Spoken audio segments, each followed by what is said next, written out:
The rejection ceremony was supposed to be sacred. Instead, it became a massacre of dignity. Lyra Vance stood at the stone altar, her wrists bound with ceremonial rope, while Caden Thorne, future Alpha, her fated mate, spat at her feet. "I reject you," he said loud enough for the entire Blackridge pack to hear. "Your cursed blood will never poison my line." 300 wolves watched. None spoke in her defense. What they didn't know, she was already carrying his child. And what he didn't know, rejection wouldn't kill her. It would remake her into something far more dangerous. Stay until the end to see how the outcast becomes the queen. Like this video, and comment which city you're watching from. The Blackridge territory smelled like wet stone and old violence. Lyra had grown up breathing it, learning early that survival here meant making yourself small, invisible, useful. She'd spent 19 years perfecting the art of disappearing. But tonight, there would be no hiding. The Harvest Moon ceremony was the pack's most sacred ritual, a night when bonds were declared, mates were chosen, and the future of the bloodline was sealed under the witness of the ancestors. Lyra had been summoned to the central gathering grounds, dragged from her healer's hut by 2 enforcers who didn't bother to explain why. She already knew. Caden Thorne, heir to the Blackridge pack, had been circling her for months. Not out of affection, never that. Out of obligation.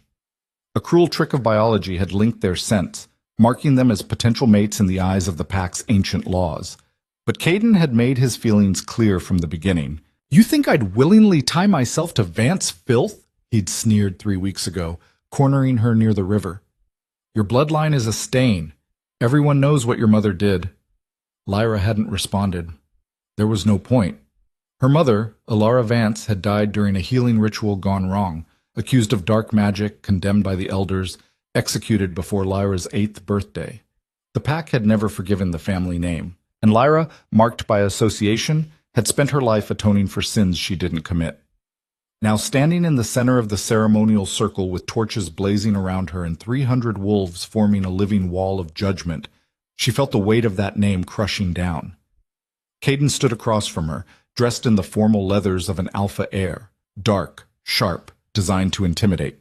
His jaw was set, his eyes cold. Beside him stood his father, Alpha Garrick Thorne, a man whose cruelty was legend even in a pack that prided itself on ruthlessness. "Lyra Vance," Garrick began, his voice echoing across the clearing, "you stand accused of attempting to corrupt the bloodline of Blackridge through false bond manipulation." Lyra's breath caught. "That's not—" "Silence." Garrick's roar silenced even the crickets. "You will speak only when commanded." The enforcers tightened their grip on her arms. She could feel the eyes of the pack on her, hungry, eager for violence. This wasn't a trial. It was a spectacle. Caden stepped forward, his expression twisted with disgust. "I was told by the healers that our scents aligned, that the ancestors marked us as compatible." He spat the word like poison. "But I know the truth. Your kind used tricks, potions, blood rituals. You tried to force a bond that was never meant to be." "I never—" Lyra's voice cracked. "I never used anything. I didn't ask for this." "Liar." Caden's voice was flat, final. He turned to face the crowd. "I, Caden Thorne, future Alpha of the Blackridge pack, publicly reject Lyra Vance as my mate. I sever any bond, real or imagined, and cast her from consideration in this pack's future." The words hit like a physical blow. Lyra's knees buckled, but the enforcers held her upright. Around her the pack began to murmur, some in approval, others in shock. Rejection wasn't common. It was considered dangerous, unstable, capable of breaking a wolf's spirit entirely. But Caden wasn't finished. He stepped closer, his face inches from hers. "You want to know the real reason I reject you?" His voice dropped to a whisper meant only for her ears. "Because I already know what you're hiding." Lyra's blood turned to ice. "You're pregnant," Caden hissed. "I can smell it on you. And that thing growing inside you? It's an abomination, just like you." Her mind went blank. She'd suspected for weeks, missed cycles, strange cravings, the exhaustion that clung to her bones. But she'd pushed it aside, refused to believe it. Now, hearing him say it out loud, the truth crashed down with horrifying clarity. Caden pulled back, addressing the crowd again. "This woman carries corrupted blood. If she's allowed to live, she'll spread her poison through our territory. I call for exile. No, for execution. The crowd erupted. Exile! Kill her! Burn the cursed line!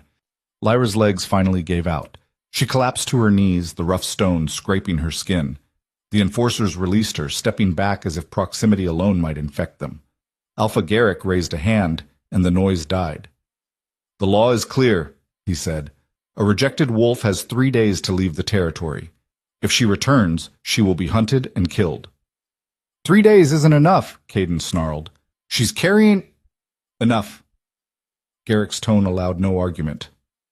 The law stands. Lyra Vance, you are exiled from Blackridge. You have until the 3rd dawn to cross the border. If you are seen here after that, your life is forfeit. He paused, his gaze sweeping over the crowd. And if anyone aids her, food, shelter, or passage, they will share her fate. The pack fell silent. Lyra forced herself to stand, every muscle screaming in protest. Her vision blurred with tears she refused to shed. She wouldn't give them the satisfaction. But as she turned to leave, Caden's voice cut through the night one last time. Run fast, Vance, because when those 3 days are up, I'm coming for you myself. The threat hung in the air like smoke. Lyra didn't respond. She simply walked, one foot in front of the other, past the circle of wolves who parted for her like she was diseased. Some spat as she passed. Others muttered curses under their breath. A few, very few, looked away, shame flickering across their faces before vanishing. None helped. By the time she reached the edge of the gathering grounds, her hands were shaking so badly she could barely grip the edges of her cloak. Behind her, the ceremony continued. Music started up again, drums and flutes, the traditional songs of bonding and celebration. They were already moving on, erasing her from their collective memory. She'd been discarded, thrown away like spoiled meat, and she was going to die out there. She knew it. Everyone knew it. But what choice did she have? The first night, Lyra didn't run. She walked. She gathered what little she had, a worn leather satchel, a few herbs from her healer's hut, a dull skinning knife, and a frayed woolen cloak that had belonged to her mother. The pack had already stripped her of everything else. Her hut, her supplies, her position as the pack's lowest-ranked healer, all of it gone in the span of a rejection ceremony. The hut had been ransacked, shelves overturned, jars smashed, years of carefully cultivated herbs trampled into the dirt floor. Someone had scrawled "cursed" across the wall in what looked like animal blood. Lyra stared at it for a long moment, her chest tight. Then she turned and walked out, closing the door behind her for the last time. By the time the moon reached its peak, she was at the edge of Blackridge territory, standing at the border marked by ancient stone pillars. Beyond them lay the Wither Reach, a stretch of wilderness so brutal that even seasoned hunters avoided it. No pack claimed it. No wolves lived there. It was where wolves went to die. Lyra crossed the border without looking back. The Wither Reach earned its name. The trees here were gnarled and skeletal, their branches clawing at the sky like the fingers of the dead. The ground was uneven, riddled with hidden roots and sharp stones that tore at her boots. And the silence was worse than the howls of the pack. It pressed down on her, suffocating, broken only by the occasional snap of a twig or the distant shriek of a predator. She walked until her legs gave out, then collapsed against the base of a massive oak tree. Her body ached. Her mind screamed. But she didn't cry. Not yet. Instead, she placed a trembling hand over her stomach. There's something alive in there. Something that's part of me. Part of him. The rage came then, sudden and vicious. Caden had known. He'd smelled it on her, recognized the shift in her scent, and instead of acknowledging it, instead of doing the decent thing, he'd humiliated her, cast her out, sentenced her to death. Bastard, she whispered into the darkness. Coward, but anger wouldn't keep her alive. She forced herself to focus, to take inventory. She had maybe 2 days' worth of dried meat, a water skin that was already half empty, and no real plan beyond don't die. She couldn't go back. She couldn't beg another pack for sanctuary. No one would take in a rejected wolf, especially not one carrying a child. The only option was forward. Survive. Just survive. She pulled the cloak tighter around herself and closed her eyes. Sleep came in fits and starts. interrupted by strange sounds and the gnawing certainty that something was watching her from the darkness. When dawn finally broke, pale and gray through the canopy, Lyra forced herself to her feet. Her muscles had stiffened overnight, and every movement sent fresh waves of pain through her body. But pain meant she was still alive. She had to keep moving. The second day was worse. The terrain grew steeper, rockier, harder to navigate. Her boots, already worn thin from years of use, were falling apart, the soles flapping with every step. She'd wrapped them in strips of cloth torn from her undershirt, but it didn't help much. By midday, she found water. A thin stream cut through the wither reach, barely more than a trickle, but it was clean. Lyra drank until her stomach ached, then refilled her water skin. She sat on a flat rock beside the stream, her feet dangling in the cold water, and allowed herself a moment to rest. That's when she saw the tracks, fresh prints in the mud along the bank. Wolf prints, large ones. Lyra's heart began to pound. She scanned the tree line, searching for movement, but saw nothing.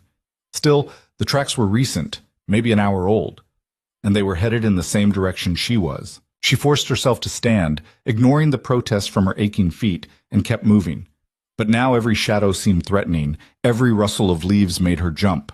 By evening, her right boot had completely given up, the sole detached entirely, flapping uselessly with each step until she finally tore it off and threw it aside. Walking barefoot was agony. The ground was littered with sharp stones and thorns. But she had no choice. That night, she made camp in the hollow of a fallen tree, using her cloak as a blanket and her satchel as a pillow. She didn't dare light a fire. Fire meant smoke, and smoke meant attention. She chewed on a strip of dried meat and tried not to think about how little food she had left. Maybe another day's worth if she rationed carefully.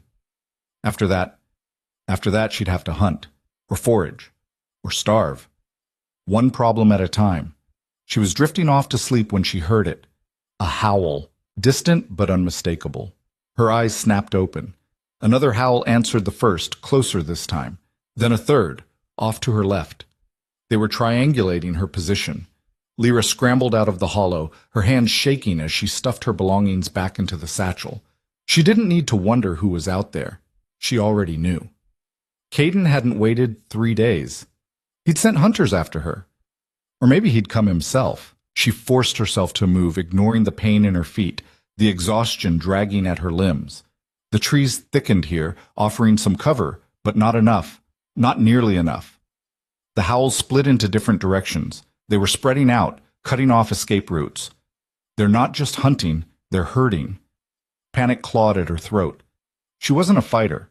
She'd never been trained in combat. Her only weapon was a dull knife that could barely cut through leather, let alone defend against trained enforcers. And she was pregnant, slow, vulnerable, prey. The first enforcer appeared to her left, a massive gray wolf with scars crisscrossing his muzzle. She recognized him. Brock, one of Caden's most loyal followers. He'd never liked her, even before the rejection. He didn't attack. He just watched, his yellow eyes gleaming in the moonlight, his lips pulling back to reveal rows of sharp teeth. The second enforcer came from her right, smaller, leaner, but faster. A female named Senna. She'd been one of the wolves who spat at Lyra during the ceremony. And then, from directly ahead, Caden stepped into view. He was still in human form, dressed in hunting leathers, a curved blade strapped to his hip. His expression was calm, almost bored, like this was just another routine task. "You made it farther than I expected," he said, his voice carrying easily through the quiet forest. "I'm almost impressed." Lyra's hand went to the knife at her belt. It felt pathetically small in her grip. "You're not allowed to cross the border," she said, hating how her voice shook. "The exile law—" "The exile law," Caden interrupted, taking a step closer, "doesn't apply to executions." He drew his blade slowly, letting the steel catch the moonlight. "You're carrying corrupted blood, Vance. That makes you a threat to the pack, and threats get eliminated." "I'm no threat to anyone." "You're right." Caden smiled, and it was the coldest thing she'd ever seen. "You won't be. Not after tonight."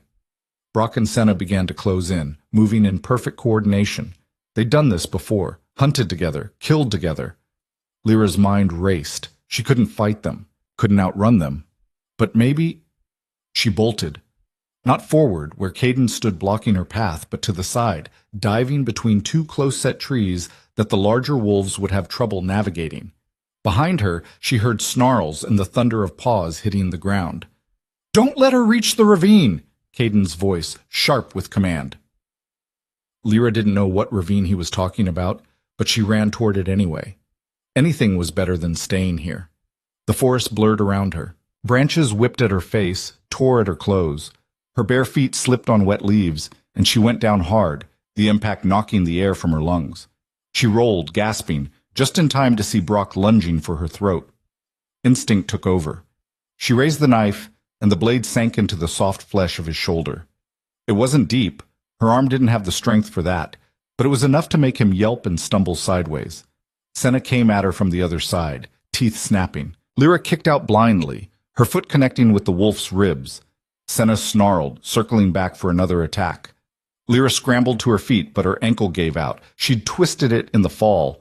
Pain shot up her leg, white-hot and blinding. No, not now.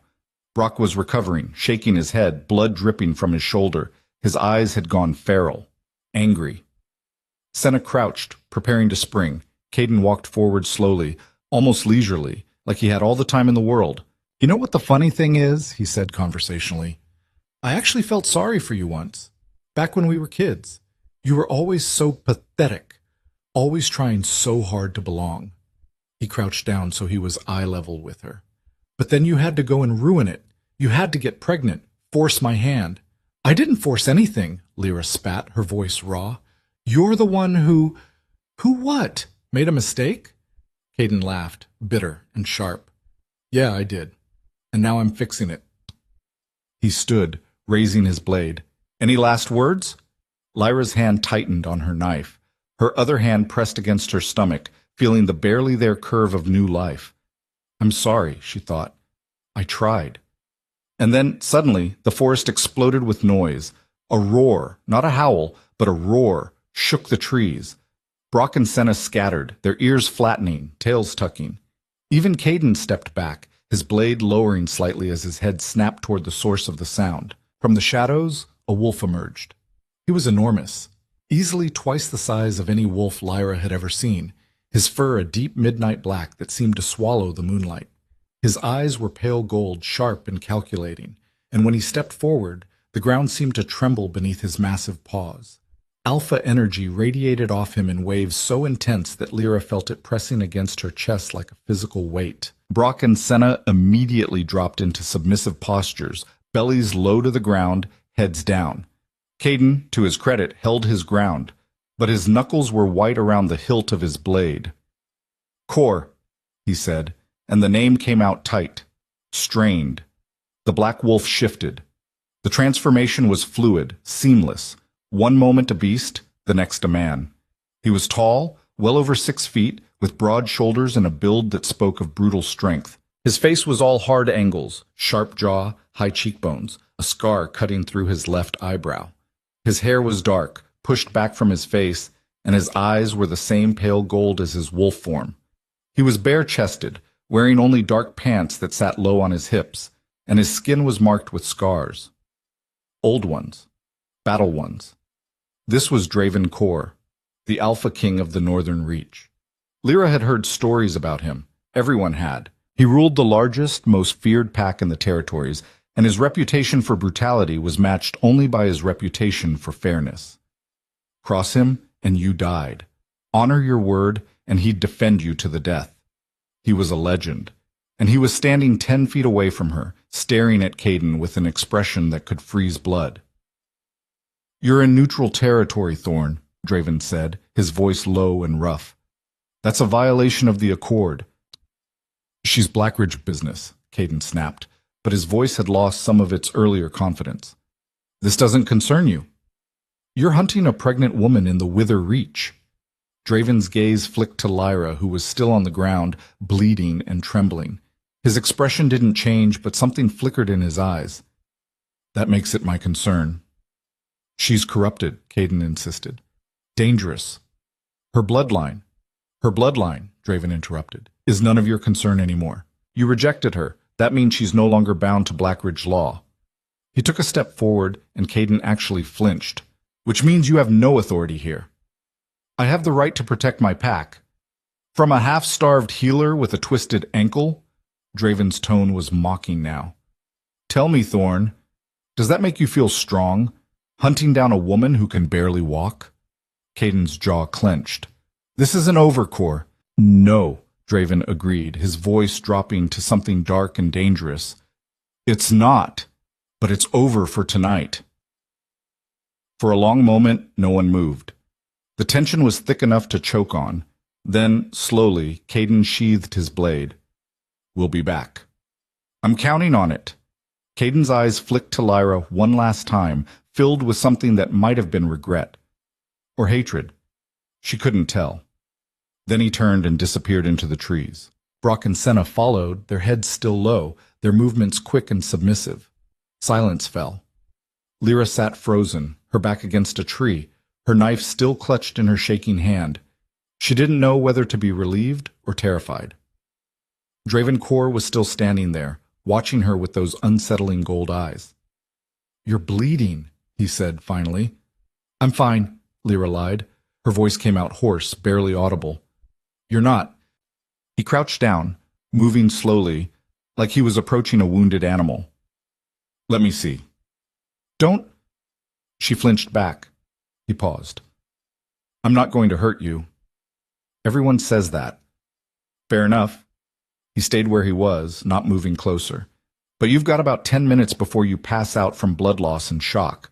So you can either let me help, or you can lie here and bleed out. Your choice. Lyra looked down. Her leg was worse than she'd thought. The gash from Senna's teeth was deep, tearing through muscle. Blood was pooling beneath her, soaking into the dirt. He was right. She was going to pass out. Why? She asked, her voice barely a whisper. Why did you help me? Draven's expression didn't change. Because I know what it's like to be hunted. He held out his hand. Lyra stared at it, large, scarred, steady. She didn't trust him, didn't trust anyone, but she was out of options. Slowly she reached out and took his hand. His grip was firm but careful, and he pulled her to her feet, well, foot. Her ankle refused to bear weight. Can you walk? He asked. No. Then I'll carry you. Before she could protest, he bent and scooped her up, one arm under her knees, the other supporting her back. She weighed nothing to him. Where are you taking me? She asked, trying to keep the fear out of her voice. Somewhere safe. There's no such thing. Draven glanced down at her, and for the first time, something almost like sympathy flickered across his face. No, he agreed quietly. There's not, but it's better than here. And with that, he turned and walked into the forest, carrying her into the unknown. Draven's territory was nothing like Blackridge, where her old pack had built their stronghold in open clearings with rough-hewn cabins clustered together like frightened animals. The northern reach was carved into the mountainside itself. Stone structures rose from the rock face, blending so seamlessly with the natural landscape that Lyra didn't realize they were man-made until they were almost upon them. The main compound was a fortress. Thick walls, narrow windows, defensible positions at every turn. This was a pack built for war. Draven carried her through a side entrance, avoiding the main gates where she could hear voices and movement. He moved quickly, silently, and didn't speak until they were inside a small stone room lit by a single oil lamp. He set her down on a narrow cot, then stepped back, putting distance between them. Stay here, he said. Don't leave this room. Don't talk to anyone. If someone comes to the door, don't answer. Why are you helping me? The question came out before she could stop it. Draven paused at the doorway, his broad shoulders filling the frame. For a moment she thought he wouldn't answer. Then, because I've seen what happens when packs turn on their own. It never ends well. He left before she could respond. Lyra sat in the silence, her hands trembling in her lap. The room was sparse. Just the cot, a small wooden table, and a basin of water. But it was warm, dry, safe. For now. She looked down at her leg. The bleeding had slowed but not stopped. The gash was deep, ragged, already starting to swell. She needed to clean it, stitch it, or risk infection. She dragged herself to the basin, tore strips from the hem of her already ruined dress, and began the painful process of cleaning the wound. Every touch sent fire up her leg, but she forced herself to keep going.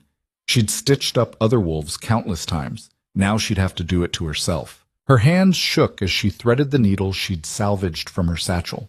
The first stitch went in crooked. The second wasn't much better. By the fifth, she was biting down on a strip of leather to keep from screaming. When it was done, she collapsed back onto the cot, drenched in sweat, her vision swimming. I'm alive, she thought. For now, that's enough. She didn't remember falling asleep. When she woke, someone was in the room. Lyra jerked upright, her hand instinctively reaching for the knife at her belt, except it wasn't there. She'd dropped it in the forest. Easy. The voice was female, calm. I'm not here to hurt you. A woman stood near the table, holding a tray with food and fresh bandages. She was older than Lyra, maybe in her mid-30s, with auburn hair pulled back in a braid and sharp green eyes that missed nothing. My name's Mira, the woman said. I'm the head healer here. Draven asked me to check on you. Lyra's body remained tense. I don't need help. Mira raised an eyebrow, glancing pointedly at Lyra's bandaged leg. Your stitching says otherwise. You did a decent job, considering, but you missed a bleeder. You'll be lucky if that doesn't get infected. I'll manage. Sure you will. Mira set the tray down and crossed her arms. Look, I don't care what your story is. I don't care where you came from or why Draven dragged you in here in the middle of the night. But I do care about keeping people alive. So you can either let me help, or you can sit there bleeding until you pass out again. Your choice. It was the same thing Draven had said. Your choice. Except it wasn't really a choice, was it? She was trapped here. Injured, pregnant, alone. She had no leverage, no power, no options. Lyra's shoulders sagged. Fine. Mira worked quickly and efficiently, re-cleaning the wound and adding 2 more stitches that Lyra had missed. Her touch was firm, but not cruel, and she didn't ask questions. When she was done, she handed Lyra a wooden bowl filled with thick stew and a chunk of dark bread. Eat, Mira said. You're malnourished. That's not good for you or the pup. Lyra froze, the bowl halfway to her lips. How did you... I'm a healer. It's my job to notice. Mira's expression softened slightly. How far along are you? I don't know. Maybe 2 months?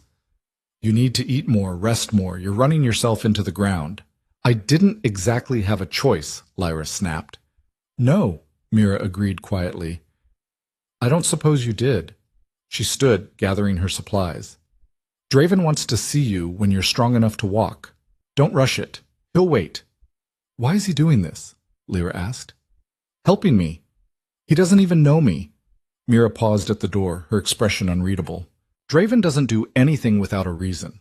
But whatever his reason is, it's his to share, not mine. And then she was gone. 3 days passed before Lyra could walk without collapsing. During that time, she saw no one except Mira, who came twice daily to change her bandages and force food down her throat. The room remained locked from the outside. Not a cell, exactly, but not freedom either. She was a prisoner, a guest, something in between. On the 4th day, the door opened, and Draven stepped inside. He looked different in the daylight, less monstrous, more human. He'd shaved the stubble from his jaw and tied his dark hair back, though it didn't do much to soften the hard lines of his face. He wore simple clothing, a dark shirt, worn pants, boots, but he still radiated that overwhelming alpha presence.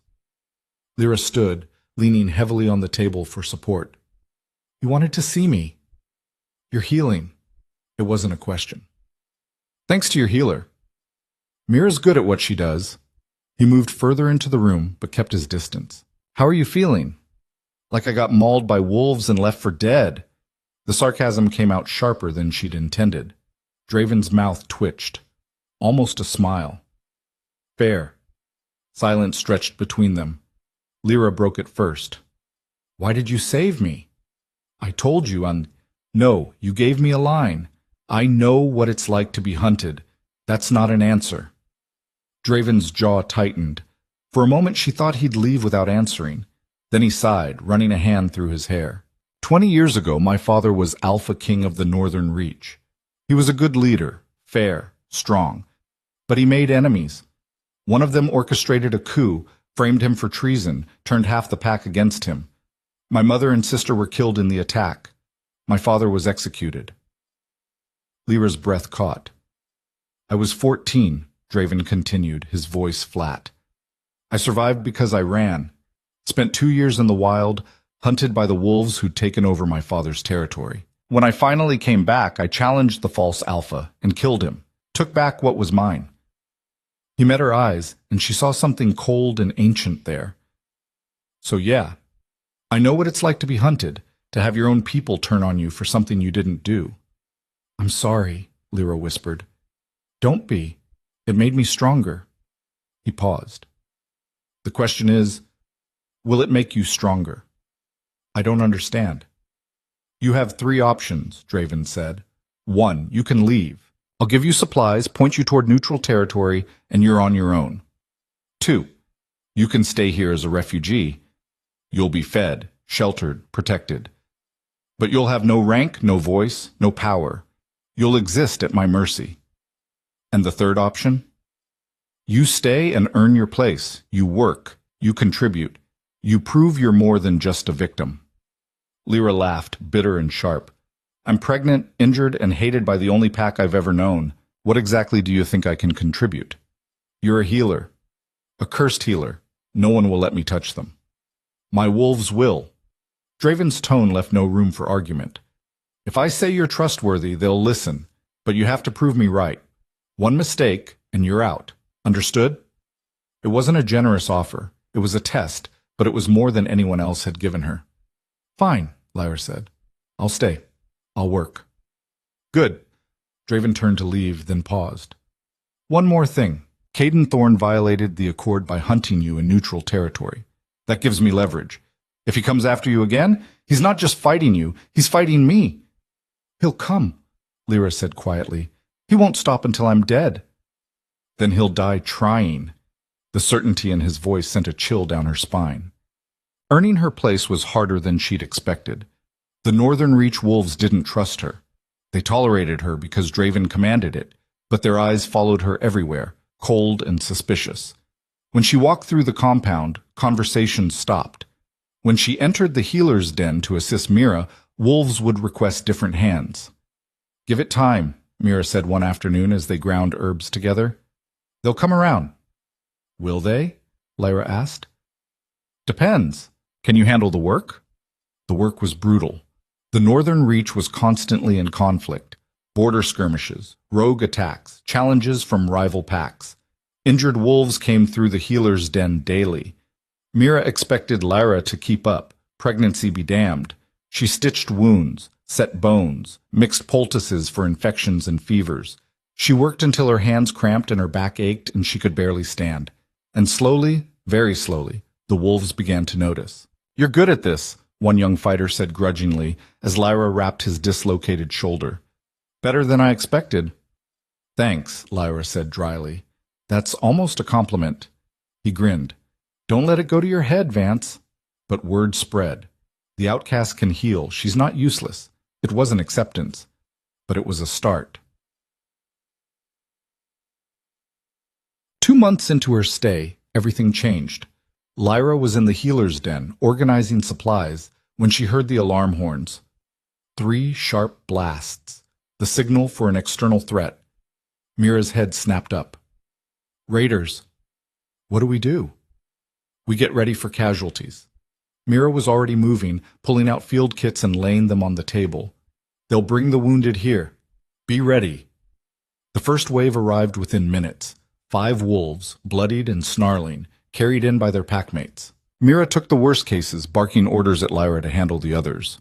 Lyra worked on autopilot, cleaning wounds, stitching gashes, setting a broken arm. The den filled with the smell of blood and sweat and fear. Then the doors burst open, and 2 wolves dragged in a massive fighter with a gaping wound across his chest. He was barely conscious, his breathing ragged. Lyra! Mira shouted.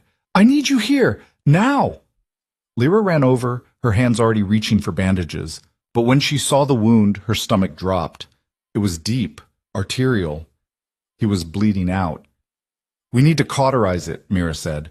Fast, hold him down. Lyra pressed her weight against the fighter's shoulders while Mira heated a blade in the fire. The man thrashed weakly, his eyes rolling back. Hold him! Mira pressed the glowing blade to the wound. The smell of burning flesh filled the room. The fighter screamed, a sound so raw and animal that it made Lyra's skin crawl. But it worked. The bleeding stopped. Mira stepped back, sweat dripping down her face. Good. Now stitch him up while I handle the next one. Lyra's hands shook as she threaded the needle. She'd never dealt with an injury this severe, but she forced herself to focus, to push past the fear, and she stitched. By the time the battle was over, 7 wolves had come through the den. 6 survived, 1 didn't. Lyra stood over the body, a young male, maybe 20, and felt something cold settle in her chest. She'd tried, Mira had tried, but the wound had been too deep, the blood loss too severe. "You can't save everyone," Mira said quietly, appearing at her side. "I should have worked faster." "You did everything right. Sometimes it's not enough." Mira squeezed her shoulder. "Remember his face. Let it drive you to be better, but don't let it break you." Lyra nodded, but the cold weight remained. Tuck. That night, Draven found her sitting on the steps outside the healer's den, staring at the stars.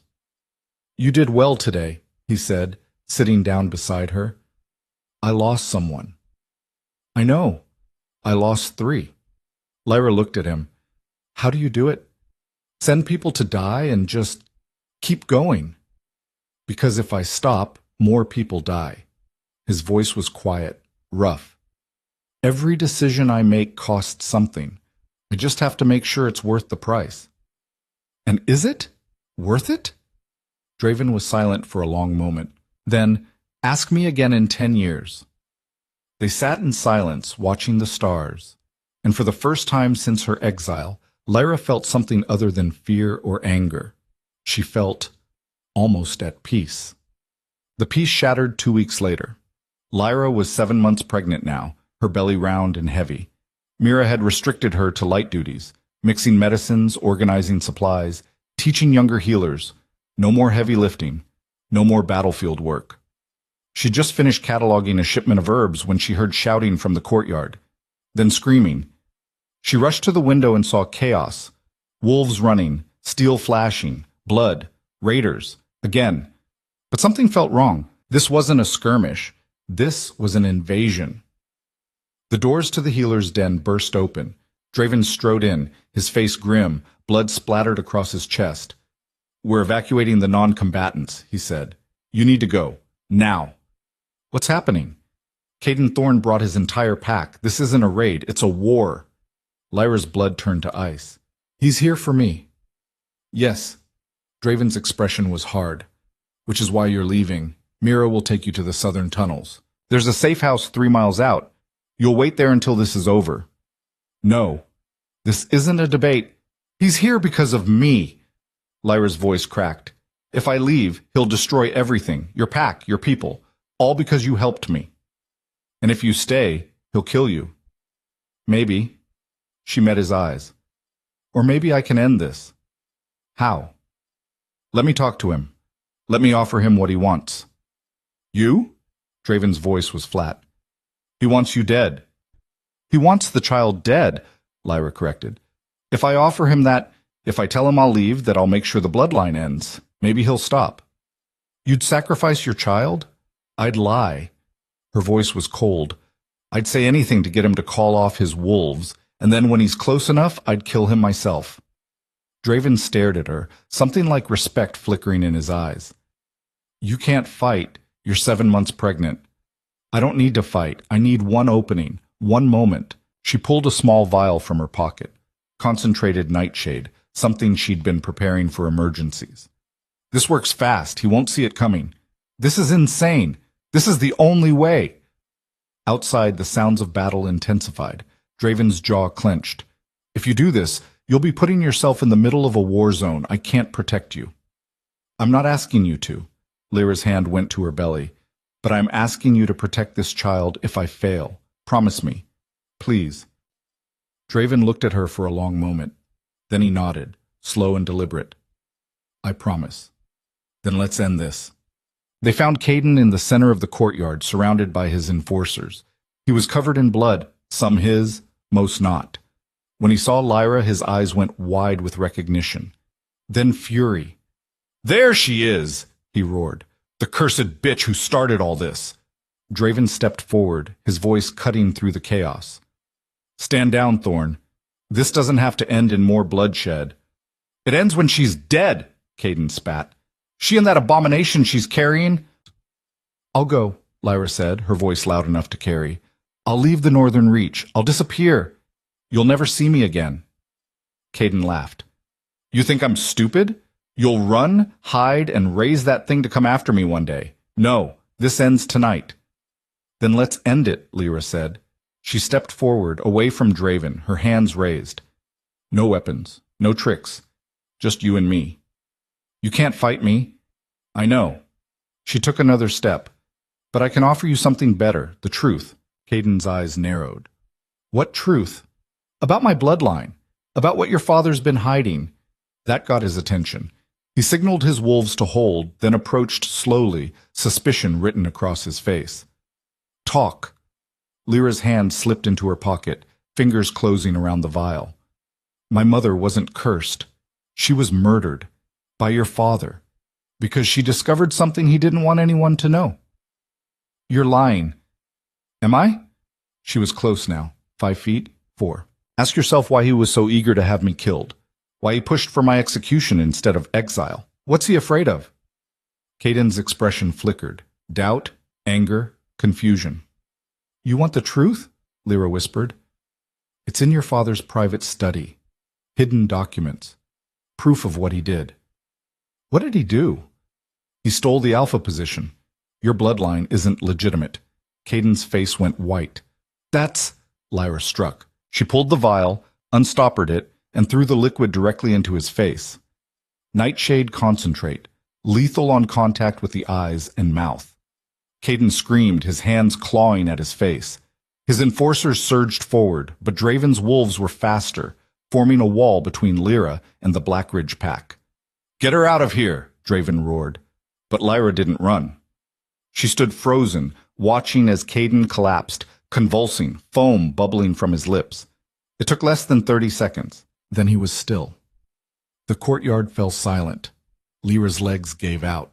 She hit the ground hard, her vision swimming, her breath coming in short gasps. It's over. He's dead. It's finally over. But then one of Caden's enforcers, Brock, the scarred gray wolf, shifted into human form and pointed directly at her. She murdered him, he screamed. The Alpha's heir. She's a kinslayer.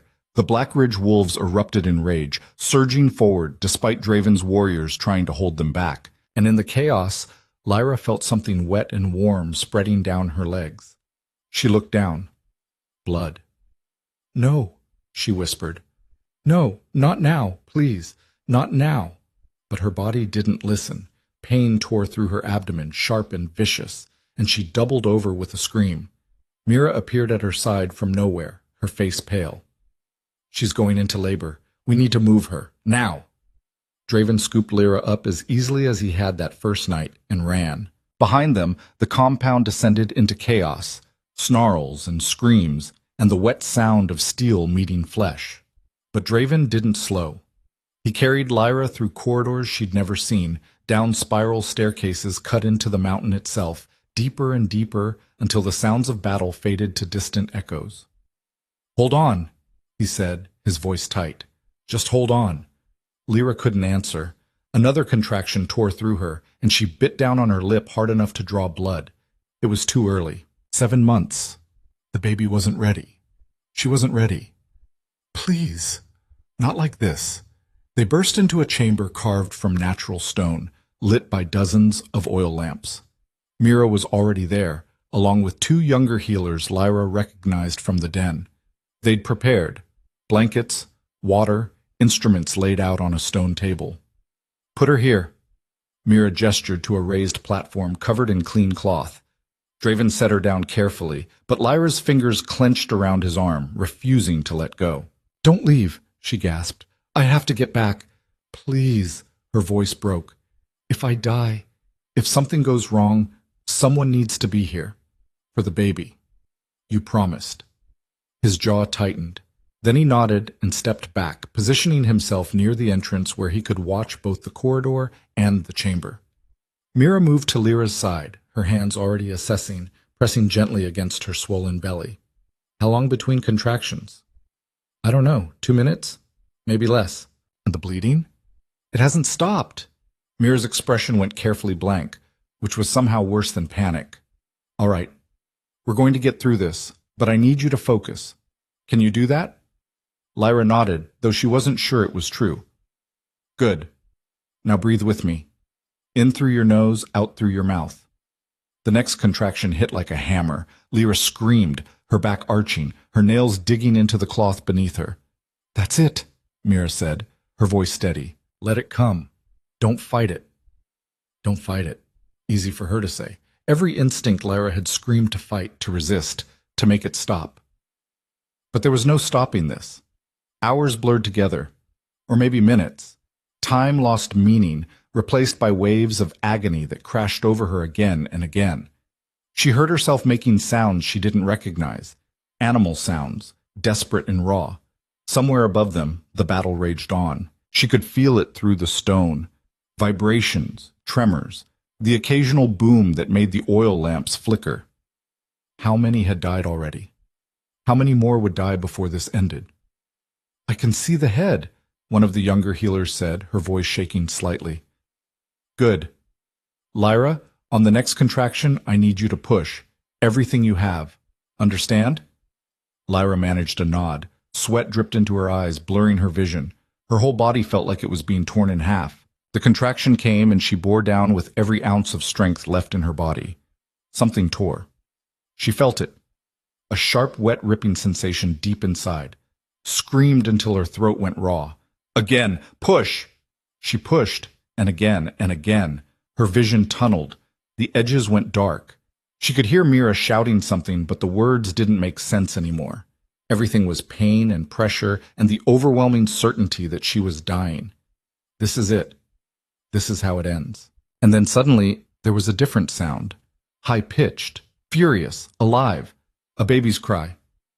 It's a boy, Mira said, her voice thick with something that might have been relief.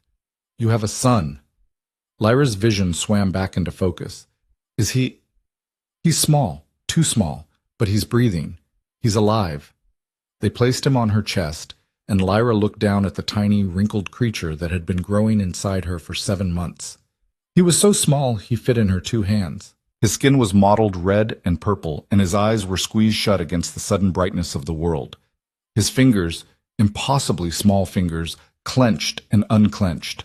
But he was hers. Kael, she whispered. The name came from nowhere and everywhere at once. It meant warrior in the old tongue. His name is Kael. The baby, Kael, wailed again, his tiny fist punching at the air like he was already fighting the world. Mira worked quickly, cutting the cord and wrapping him in clean cloth. He needs to stay warm. Premature babies can't regulate their body temperature, and you need stitches. A lot of them. Is she going to be all right? Draven's voice came from the doorway, rough with something that sounded like concern. If the bleeding stops, yes. Mira didn't look up from her work. If it doesn't... She didn't finish the sentence. She didn't need to. Lyra felt consciousness starting to slip away, the edges of her vision going dark again. But she forced herself to stay present, to keep her eyes on her son. He was so fragile, so vulnerable. If she died now, what would happen to him? I survived exile. I survived the Wither Reach. I survived Caden's hunters. I survived childbirth in the middle of a war. I'm not dying now. Lyra! Draven was suddenly beside her, his large hand on her shoulder. Stay awake. Look at me. She did. His gold eyes were sharp, intense, holding her to the world through sheer force of will. That's it. Keep your eyes open. Stay with us. The battle, she managed, her voice barely a whisper. What's happening up there? My wolves are holding, barely. But without Caden, the Blackridge pack is fractured. They're fighting amongst themselves as much as they're fighting us. Brock will take command, Lyra said, Caden's second. He's smart, ruthless. He'll rally them. Then we'll deal with Brock when the time comes. Another contraction came. Afterbirth, Mira called it, and Lyra's world narrowed to pain again. But this time it was shorter, more manageable. When it passed, she was still conscious, still alive. Mira finished the stitching and stepped back, wiping blood from her hands onto her apron. "You're lucky. The tears weren't as bad as I feared. But you need rest. Weeks of it. No fighting, no running, nothing but feeding that baby and healing." "That's not an option," Lyra said flatly. "It has to be. Brock won't stop. Not now that Caden's dead. He'll want revenge, and he knows where I am." Draven exchanged a long look with Mira. "She's right. We bought time, but this isn't over. If anything, killing Caden made things worse. Now it's personal." "Then what do we do?" Mira asked, her voice tight with frustration. "We finish it." Draven's voice was cold, final. "I'm going back up there. I'm going to offer Brock one chance to retreat with his pack intact. If he refuses, I'll kill him and every wolf that stands with him." "You can't fight an entire pack alone," Lyra said. "I'm not alone. I have 50 warriors up there, well-trained, loyal. Blackridge has 70. You're outnumbered. Then I'll even the odds." He turned toward the door. "Wait." Lyra struggled to sit up, ignoring Mira's sharp protest and the pulling sensation in her stitches. "There's another way." Draven paused. "What way?" "I told Caden his bloodline wasn't legitimate. I made it up in the moment to distract him, to get close enough to use the poison. But what if it's actually true?" Draven frowned, turning back to face her. "What are you talking about?" "My mother was the pack's record keeper before she became a healer. She had access to all the genealogies, bloodline documents, marriage records, everything. When I was a child, maybe 6 or 7, I remember her talking to herself while she worked. She mentioned irregularities, discrepancies in the Thorne family line, things that didn't add up. You think Garrick Thorne stole his position? I think it's possible. My mother was executed for dark magic, but what if that was just a cover? What if she discovered something about the Thorne bloodline that Garrick didn't want anyone to know?" Draven's expression shifted, becoming thoughtful. "That's a big if." "It's better than a massacre," Lyra said, "and I know where the records are kept. In the old archive building on the south side of Blackridge territory. If we can get there, if we can find proof, Mira interrupted, her voice sharp. "You just gave birth. You're not going anywhere." "I'm the only one who knows what to look for," Lyra said. "The records are coded, color-coded by family, cross-referenced by date and type. I spent years watching my mother work with them before she died. I know the system." "Then you'll explain it to someone else," Mira said firmly. "There's no time for that, and besides—" Lyra met Draven's eyes.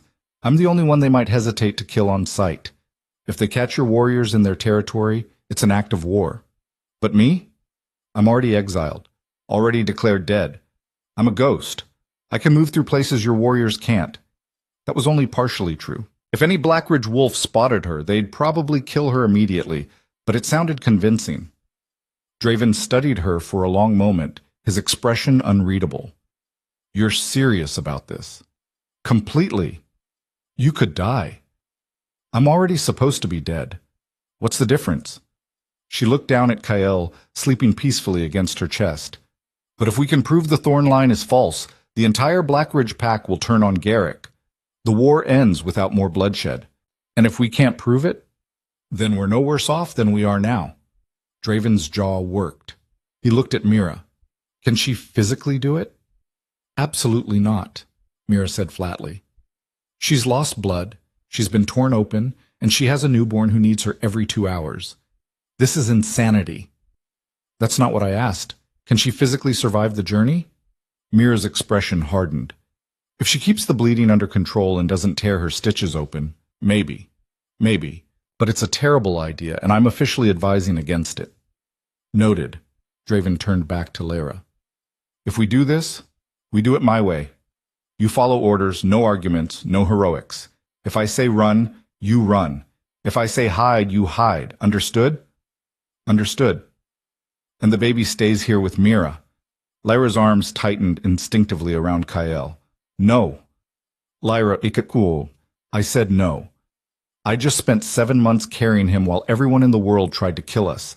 I'm not leaving him behind now. He'll slow us down, make noise, possibly get us all killed. Then we'll be fast and quiet." She looked down at her son, at his tiny, perfect face. I won't leave him. Not for anything. Not for anyone. Draven sighed, running a hand through his hair. You're going to be the death of me, you know that? Probably. Fine. He comes. But if things go wrong, if we're about to be caught, you give him to me and you run. No arguments. Deal? It went against every maternal instinct she had, but she nodded. Deal. Then we leave in 10 minutes. Mira, get her ready. They left through a tunnel Lyra hadn't known existed, a narrow passage carved into the mountain that emerged nearly a mile from the compound's main gates. Draven moved with the silent efficiency of someone who'd used escape routes like this before, probably more than once. Mira had wrapped Kyle in multiple layers of soft cloth and fashioned a sling that strapped him securely against Lyra's chest. The baby was so small he barely made a bulge under her heavy cloak. He'll need to feed every 2 hours, Mira had said while tying the final knot. Don't ignore it, and keep him warm. Premature babies can't regulate their own body temperature properly. I will. And if the bleeding gets worse, if you feel dizzy or weak, you stop immediately. Promise me. I promise. Mira hadn't looked convinced, but she'd stepped back. Bring them back alive, she'd said to Draven. That's the plan. Now moving through the dark forest with Draven and 2 of his warriors, Lyra was starting to wonder if she'd made a terrible mistake. Every step sent pain shooting through her torn body, and Kyle's weight, slight as it was, felt like carrying a boulder after the first mile. But she didn't complain. Didn't slow down. Just kept moving, one foot in front of the other, the way she'd learned to do in the Wither Reach. Draven had brought 2 others, a scarred female warrior named Essa with eyes like flint, and a young scout called Finn, who couldn't have been more than 19. Both moved through the trees like ghosts, barely making a sound. They traveled in complete silence, sticking to the shadows, avoiding roads and clearings. The moon was 3/4 full, providing just enough light to see by. It took nearly 3 hours to reach the Blackridge border. They crouched in thick underbrush, watching the sentries patrol the perimeter. 4 wolves in their animal forms spaced evenly along the border, alert but not expecting trouble from this direction. There's a gap in the patrol pattern, Finn whispered, his voice barely audible. 30 seconds between passes, southwest corner. We can slip through if we time it right. And the archive building? Draven asked. Isolated, like she said. South side of the territory. But there's a problem. What problem? It's right next to Alpha Garrick's personal compound. Stones throw away. We get caught there, we're as good as dead. Then we don't get caught. Draven looked at Lyra. You still sure about this? She nodded, though her heart was hammering hard enough to hurt. All right. Finn takes point. Essa covers the rear. I stay with Lyra. We move fast and quiet. If anyone spots us, we abort immediately and run. No heroics. No last stands. We just run. Clear? They all nodded. Then let's go. They moved during the 30-second gap, slipping across the border like shadows given form. Lyra's breath came in short, controlled gasps. Every movement pulled at her stitches, sent fresh waves of pain through her core, but she bit down on the inside of her cheek and kept moving. Behind her cloak, Kyle stirred but didn't cry. Stay quiet, little one. Please, please stay quiet. The archive building was exactly where she remembered, a squat stone structure with narrow windows and a heavy wooden door. It looked abandoned, forgotten. Probably most of the current pack didn't even know what it was for. Blackridge wolves weren't exactly scholars, perfect for what they needed. Draven tested the door, locked. Finn, can you... Already on it. The young scout produced a set of lockpicks from his belt and went to work on the old mechanism. His fingers moved with practiced precision.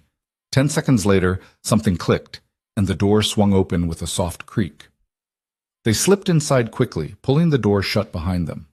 The interior was dark, dusty, filled with rows of wooden shelves packed with leather-bound books and rolled scrolls.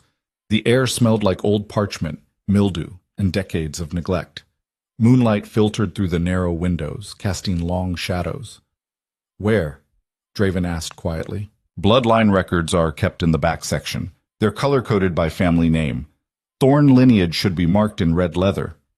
Lyra moved between the shelves, her eyes scanning, trying to remember the layout from when she was a child accompanying her mother. There. A section of red-bound volumes, arranged chronologically by date. She pulled the oldest one, dating back nearly 70 years, and carefully spread it open on a dusty wooden table near the window. "What exactly are we looking for?" Essa asked, keeping watch at the door, her hand resting on the hilt of her blade. "Inconsistencies, gaps in the record, changes in handwriting or ink color. Anything that suggests the bloodline was broken or falsified at some point." Lyra's fingers traced down the entries, reading by the weak moonlight. Names, dates, bloodline confirmations, witnesses. Everything seemed orderly and legitimate for the first generation. The second generation, same thing. The third, no problems. Then, approximately 40 years ago, something changed. "Here," she breathed, her fingers stopping on a particular entry. "Look at this." She pointed to an entry documenting how Garrick Thorne's father, Marcus Thorne, had taken the alpha position. It says Marcus took the position from his older brother, Kellen. According to this, Kellen died of a sudden illness before he could produce an heir, making Marcus the legitimate successor. "So?" Draven frowned, leaning over her shoulder. "So look at the ink." She tilted the page toward the moonlight. "See how this entry and the 3 entries after it are written in slightly different ink than everything else on the page? The color's off, more brown than black. And look at the handwriting. It's similar but not identical to the entries before and after." Finn squinted at the page. "You're saying someone added these later?" "Forged them," Lyra said, her voice shaking slightly. "I think Kellen didn't die of illness at all. I think he was murdered, and Marcus took his place by force, then altered the official records to make it look legitimate." "That's a serious accusation," Draven said. "Can you prove it?" "There should be supporting documents. Death certificates, healer records documenting the illness, witness statements from the elders who were alive at the time." She began pulling down adjacent volumes, searching through them systematically. If Kellen died naturally of illness, there would be extensive documentation. It was standard practice. But if those records are missing or inconsistent, she found what she was looking for 5 minutes later, a separate ledger tucked behind the main bloodline records, nearly falling apart from age. Healer logs from 40 years ago. She flipped to the relevant date range and felt her blood run cold. "Here," she said, her voice barely a whisper. "Kellen Thorne, age 31, cause of death listed as silver poisoning, witnessed and documented by healer Elara Vance." The room went absolutely silent. "That's your mother," Draven said quietly. "Yes." Lyra's hands were shaking now. "She witnessed his death. She documented it as murder. Silver poisoning is never accidental. It's deliberate, malicious, and she signed her name to it." "And Marcus Thorne had her executed 10 years later to keep her quiet," Essa said from the doorway. "Which means Garrick's entire claim to the alpha position is built on his father's murder of the rightful heir." Lyra looked up, her eyes blazing. "The Blackridge Pack has been following a false bloodline for 40 years. Every decision Garrick made, every law he enforced, every wolf who died under his command, all of it built on lies and murder." "If we bring this to the pack," Draven began. A howl split the night, close, too close.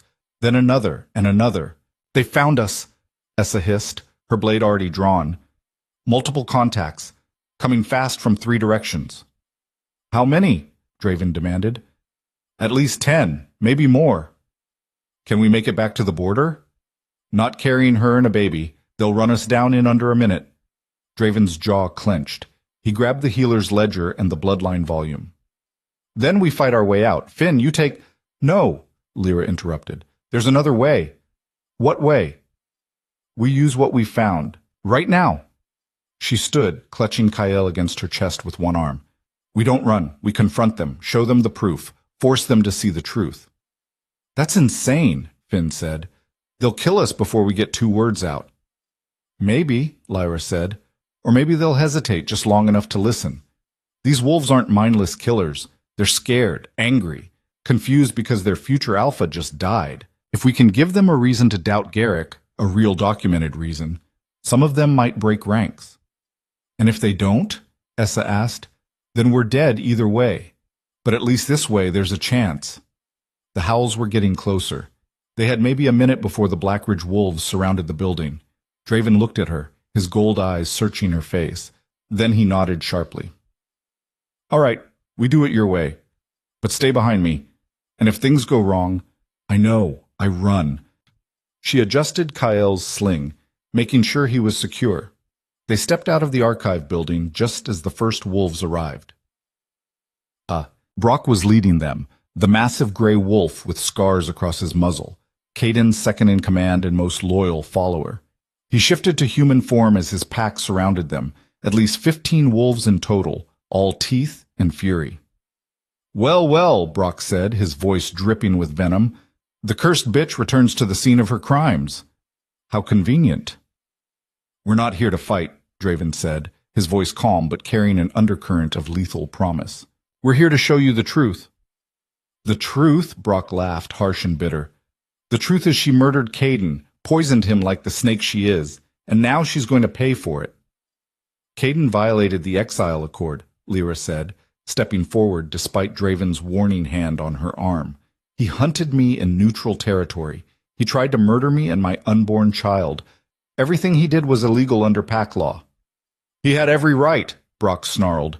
You carry corrupted blood. Your whole cursed family— My family was murdered, Lyra interrupted, her voice rising. Murdered by your alpha to hide his crimes, and I have proof. That got their attention. The wolves shifted uneasily, glancing at each other. What crimes?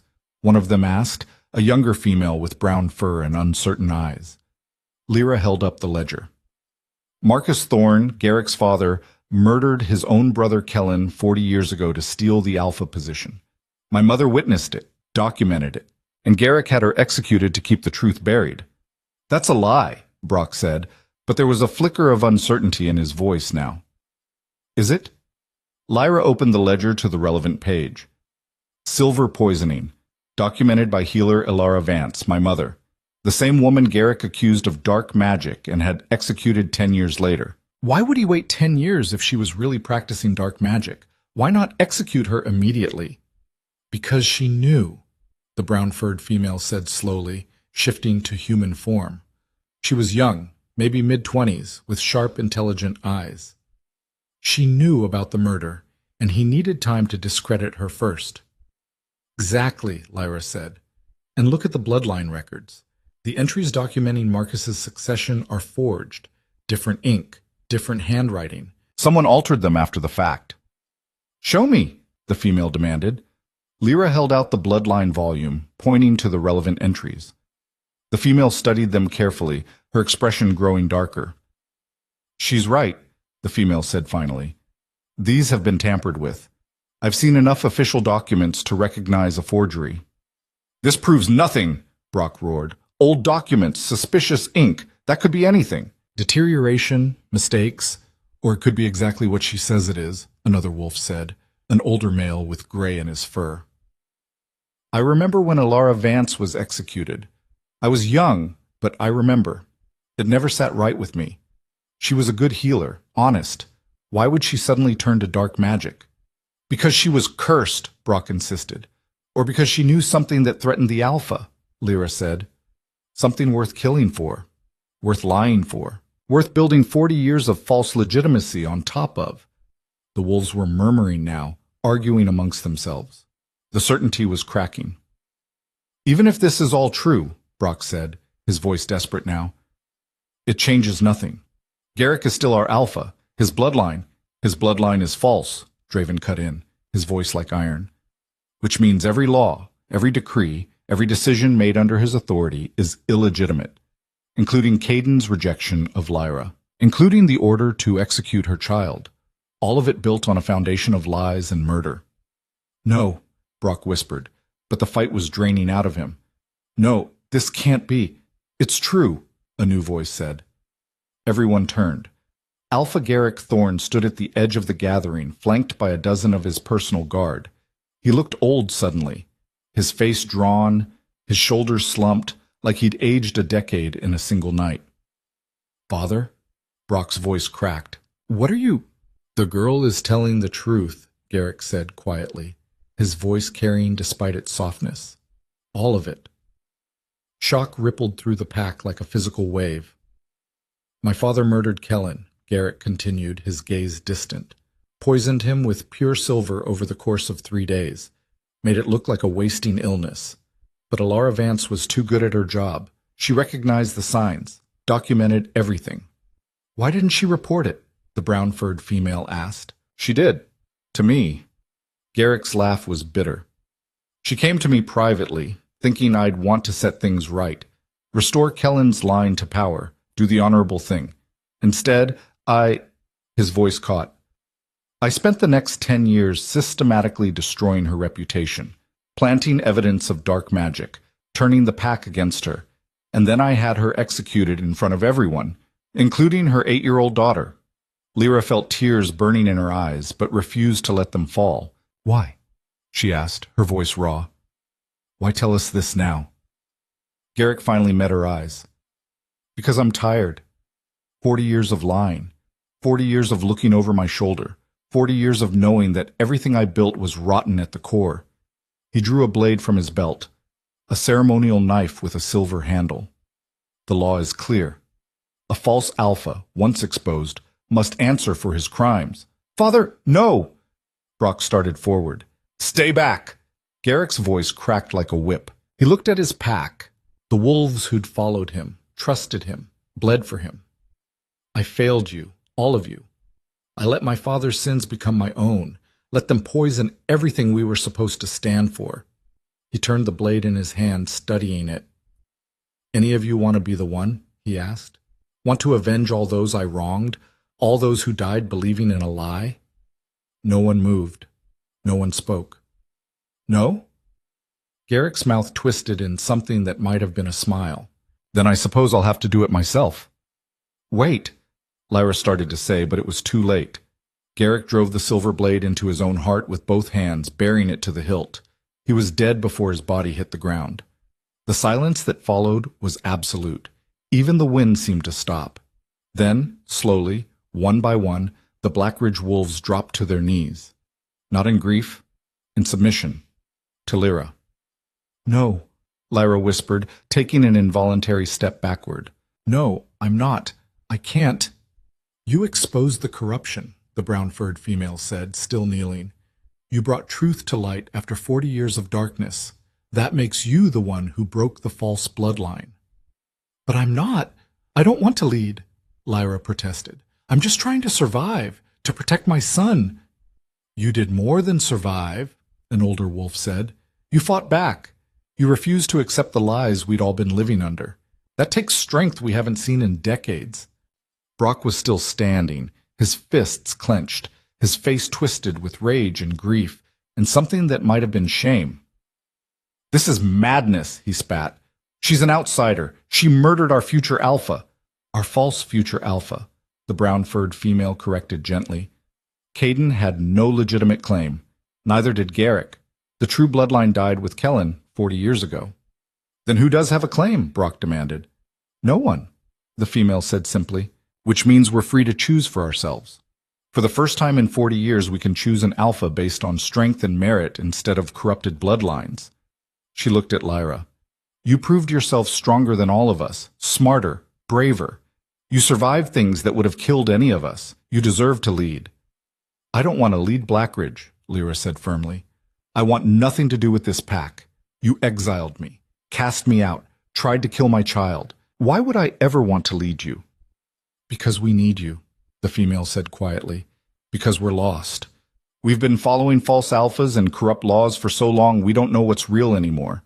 We need someone who knows what it's like to suffer, to be cast out, to fight for every breath. Lyra looked around at the kneeling wolves, some of whom had spat at her during the rejection ceremony, some of whom had cheered for her execution, and she felt something cold and hard settle in her chest. You want me to lead? She said, her voice soft but carrying. Fine. Here's my first order. You're going to tear down every corrupt law, every unjust tradition, every piece of false honor you've been hiding behind, and you're going to rebuild from the ground up. She looked at Brock. Starting with you. You have a choice. Bend the knee and help us fix what's broken, or walk away and never come back. Brock stared at her, his jaw working. For a long moment, she thought he'd choose violence. Then, slowly, he knelt. I bend the knee, he said, his voice rough. But I don't forgive. And I don't forget. Good, Lyra said. Neither do I. She looked at Draven, who'd been standing silently through the whole exchange. I'll need help. I don't know how to run a pack. Then learn, Draven said, and there was respect in his eyes. But you're right. You can't do it alone. I'll lend you advisors, resources, whatever you need to stabilize things. Why would you do that? Because a strong, stable Black Ridge pack benefits everyone. And because... He paused. Because I think you might actually succeed where others have failed. Lyra looked down at Kyle, who'd somehow slept through the entire confrontation. His tiny face was peaceful, unaware of how drastically his world had just changed. We're not outcasts anymore, she thought. We're not prey. We're something else entirely. She looked up at the assembled Blackridge wolves, then at Draven and his warriors. All right, she said. Let's get to work. But even as she said it, she felt something wrong, a prickle at the back of her neck, a sense of being watched. She turned, scanning the tree line. There, a shadow that didn't quite belong, movement where there should be none. Draven, she said quietly, we're not alone. His hand went to his weapon. Where? North tree line, 30 yards. The figure stepped out of the shadows. It was Brock's younger brother, Ren, a wolf Lyra had barely noticed before. He was holding something in his hands, a crossbow, aimed directly at her chest. I'm sorry, Ren said, and he actually sounded like he meant it. But someone has to restore order. Someone has to make the hard choices. He fired. The bolt flew true, straight toward Lyra's heart. And then Draven was there, his body colliding with hers, knocking her sideways. The bolt meant for her chest buried itself deep in Draven's shoulder instead. He grunted, stumbling but not falling. Essa and Finn were already moving, tackling Ren before he could reload. The crossbow clattered to the ground. Draven! Lyra scrambled to her feet, Kale screaming now from being jostled. You're fine, he gritted out, though blood was already soaking through his shirt. It's not silver, just steel. I'll heal. But his face had gone pale, and his breathing was labored. The bolt had hit something vital. Mira, Lyra said, her voice sharp with command. Someone get Mira, now. But they were miles from the Northern Reach compound, miles from safety. And Draven, the Alpha King who'd saved her life, who'd sheltered her, who'd just taken a bolt meant for her, was bleeding out in the dirt. Someone get pressure on that wound. Lyra dropped to her knees beside Draven, her hands already moving to assess the damage. The crossbow bolt had punched through his shoulder at an angle, missing the heart, but tearing through muscle and possibly nicking the lung. Blood was spreading fast. Too fast. I'm fine, Draven grunted, trying to sit up. You're not fine. You're bleeding out. She looked up at the assembled wolves. I need clean cloth, water, and something to bind with, now. For a moment, no one moved. They just stared. These Blackridge wolves who'd spent their lives following orders, suddenly faced with a woman they'd exiled giving them commands. Now! Her voice cracked like a whip. They scattered. 3 wolves shifted and ran toward the nearest structures. Another stripped off his shirt and handed it to her. Lyra pressed the fabric against the wound, applying pressure. Draven hissed through his teeth but didn't pull away. Stupid, she muttered, taking a bolt for me. What were you thinking? I was thinking you're holding a baby, and you just became the only thing holding 2 packs together. His voice was strained but steady. Can't let you die. Not yet. Very practical. I'm a practical man. Despite everything, she almost smiled. Then she saw how much blood was soaking through the makeshift bandage, and the fear came roaring back. Kyle was still screaming, strapped to her chest, sensing her panic. She couldn't comfort him and keep pressure on Draven's wound at the same time. Here. The brown-furred female, still in human form, appeared at her side. Let me take him. Lyra's arms tightened instinctively. I don't even know your name. Sarah. I was one of the pack's scouts. She held out her arms. I have 3 younger siblings. I know how to hold a baby. Lyra hesitated, then carefully lifted Kyle from the sling and passed him to Sarah. The woman took him with surprising gentleness, cradling him against her shoulder and making soft, shushing sounds. Thank you, Lyra said. Don't thank me yet, just save him. Sarah nodded toward Draven. The other wolves returned with supplies, a pitcher of water, clean bandages torn from someone's cloak, a flask of something that smelled like strong alcohol. Lyra worked quickly, her healer training taking over. She cut away Draven's blood-soaked shirt with a knife, exposing the wound. The bolt was still embedded, the shaft protruding at an ugly angle. This is going to hurt, she warned. It already hurts. It's going to hurt worse. She wrapped her hand around the bolt's shaft. On 3. 1. She yanked it out on 1. Draven roared, his body going rigid. The wolves around them flinched back, but the bolt came free, and more importantly, there was no gush of arterial blood. She'd been right. It had missed the major vessels. She poured alcohol directly into the wound. Draven's curses turned the air blue. Almost done, she said, threading a needle with steady hands despite the adrenaline screaming through her system. Just need to close it. You're enjoying this? A little.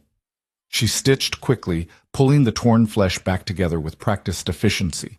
It wasn't pretty. She didn't have time for pretty, but it would hold. When she finished, she wrapped clean bandages around his shoulder and tied them tight. There. You'll live. You sound disappointed. Terrified, actually. She sat back on her heels, suddenly aware of how badly her own body was shaking. The adrenaline was crashing, leaving her hollow and cold. If you died because of me. I didn't. His good hand came up, rough fingers brushing her cheek. The gesture was so unexpected she froze. You saved my life once in the Wither Reach. I'm just returning the favor. Before she could respond, Essa and Finn dragged Ren forward and threw him down in front of them. The young wolf was bleeding from a split lip where someone had hit him, his hands bound behind his back. Talk, Essa said, her voice cold. Why'd you do it? Ren looked up at Lyra with eyes full of hate. Because you're destroying everything. 40 years of order, of tradition, of strength, gone. Because one exiled healer with a bastard child shows up with some old papers, and suddenly everyone forgets who they are. Those old papers prove your entire leadership was built on murder, Lyra said. So what? Ren spat blood. My grandfather murdered to take power. Every alpha in every pack has blood on their hands. That's how it works. The strong rule. The weak submit. You think showing them some records changes that? It changes everything, Sarah said, still holding Kael. It means we've been dying for a lie, fighting for a lie, exiling and executing people for a lie. You want to talk about execution? Ren laughed, bitter and sharp. What do you think happens now? You think she's just going to forgive us? Forget what we did to her? He looked at Lyra. Your mother is dead because of us. You were exiled, hunted, nearly killed. Your son was marked for death before he was even born. And now you're in charge. So what's it going to be, mercy or justice? The question hung in the air like smoke. Every eye turned to Lyra. She looked at Ren, young, maybe 22, raised in a pack where strength meant cruelty and power meant domination. He genuinely believed what he was saying, believed that mercy was weakness. Justice, she said finally. Ren's expression twisted with satisfaction. There it is, the true face of justice, Lyra repeated, louder. Which means you get a trial, a real one, with evidence and witnesses, not a show execution in front of a mob. She looked at Brock. Lock him up, guard him. When things are stable, we'll convene a proper council and decide his fate according to law, real law, not the corrupted version we've been living under. Ren stared at her, confusion replacing the hate. You're not going to kill me? Not today. She stood, wincing as her stitches pulled. But if you try something like this again, I won't be so generous. Brock signaled to 2 of his wolves, who hauled Ren to his feet and dragged him away. The young wolf kept looking back over his shoulder like he couldn't quite believe what had just happened. That was a mistake, Essa said quietly once he was gone. Showing mercy to someone who tried to kill you. It makes you look weak.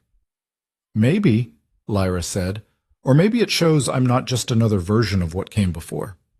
Draven struggled to his feet, swaying slightly. Lyra moved to support him, but he waved her off. I can stand. Barely. Barely is enough. He looked at the assembled wolves. Blackridge and Northern Reach, standing together in an uneasy truce. "We need to move. Dawn's coming, and we have wounded on both sides who need real care." "The Northern Reach compound is closer," Finn pointed out. "No." Lyra surprised herself by saying it. "We go to Blackridge, to their main compound." "That's insane," Essa said. "It's hostile territory. We'd be walking into a trap." "It's my territory now," Lyra said, "or so everyone keeps telling me. If I'm going to lead these wolves, I need to face them. All of them, not just the ones who happen to be here tonight." "She's right," Sarah said, bouncing Kale gently as he fussed. "Word of what happened here will spread fast. By dawn, the whole pack will know Garrick is dead and she killed Caden. If she doesn't show up, if she hides, they'll see it as weakness. The pack will fracture. And if she shows up, they might just tear her apart," Brock said. But there was something in his voice that wasn't quite hostility anymore. Respect, maybe, or at least recognition. "Then you'll have to convince them not to," Lyra said, meeting his eyes. "You were Caden's second, Garrick's most loyal enforcer. If you stand with me, others will follow. If you don't—" "If I don't, we're back to civil war." Brock's jaw worked. "I don't like you. I don't trust you. But I'm tired of watching this pack tear itself apart." He looked at the other Blackridge wolves. "We go to the compound, together. Anyone who has a problem with the new Alpha can take it up with me." It wasn't exactly a ringing endorsement, but it was enough. They moved out as a group, wounded helping wounded, Northern Reach warriors walking alongside former enemies. Lyra retrieved Kael from Sarah, strapping him back against her chest. He'd finally stopped crying, exhausted from the chaos. Draven walked beside her, one hand pressed against his bandaged shoulder. He'd lost a lot of blood, and his face was pale in the pre-dawn light, but he kept moving. "You didn't have to do this," Lyra said quietly. "Any of this. You could have just let them kill me back in the Wither Reach. Would have been easier." "Probably." He glanced at her. "But then I would have missed watching you poison a future Alpha, give birth during a battle, and accidentally become the leader of the pack that exiled you. That's been interesting." "Is that what you call it?" "I call it a lot of things, most of them not appropriate in present company." Despite everything, the pain, the fear, the crushing weight of responsibility settling onto her shoulders, Lyra laughed, a short, startled sound that surprised even her. They reached the Blackridge compound as the sun broke over the horizon.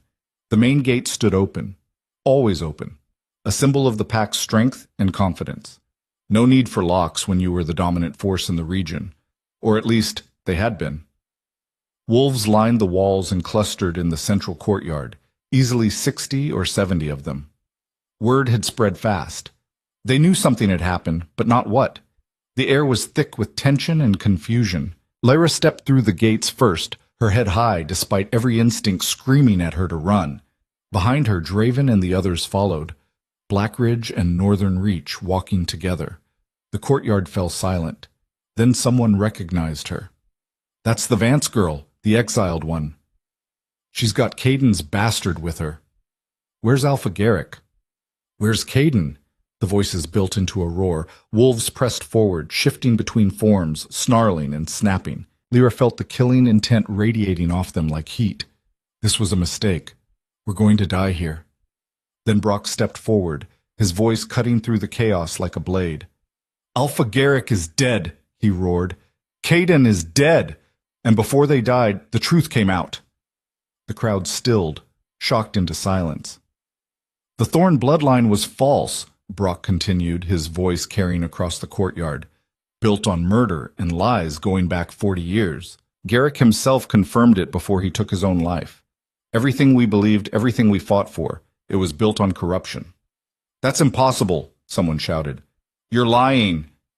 "I have the proof," Lyra said, stepping forward and holding up the ledger and bloodline records. Documents showing how Marcus Thorn murdered his brother and falsified the succession. Healer records signed by my mother, witnessing Kellen Thorn's death by silver poisoning, all of it hidden for decades. "And we're just supposed to believe you?" an older wolf called out. "The exiled healer who murdered our future Alpha." "Caden tried to execute her and her unborn child without cause," Sarah said, moving to stand beside Lyra. "He violated the exile accord. He brought war to the Northern Reach based on false authority. If anyone murdered someone, it was him trying to kill her.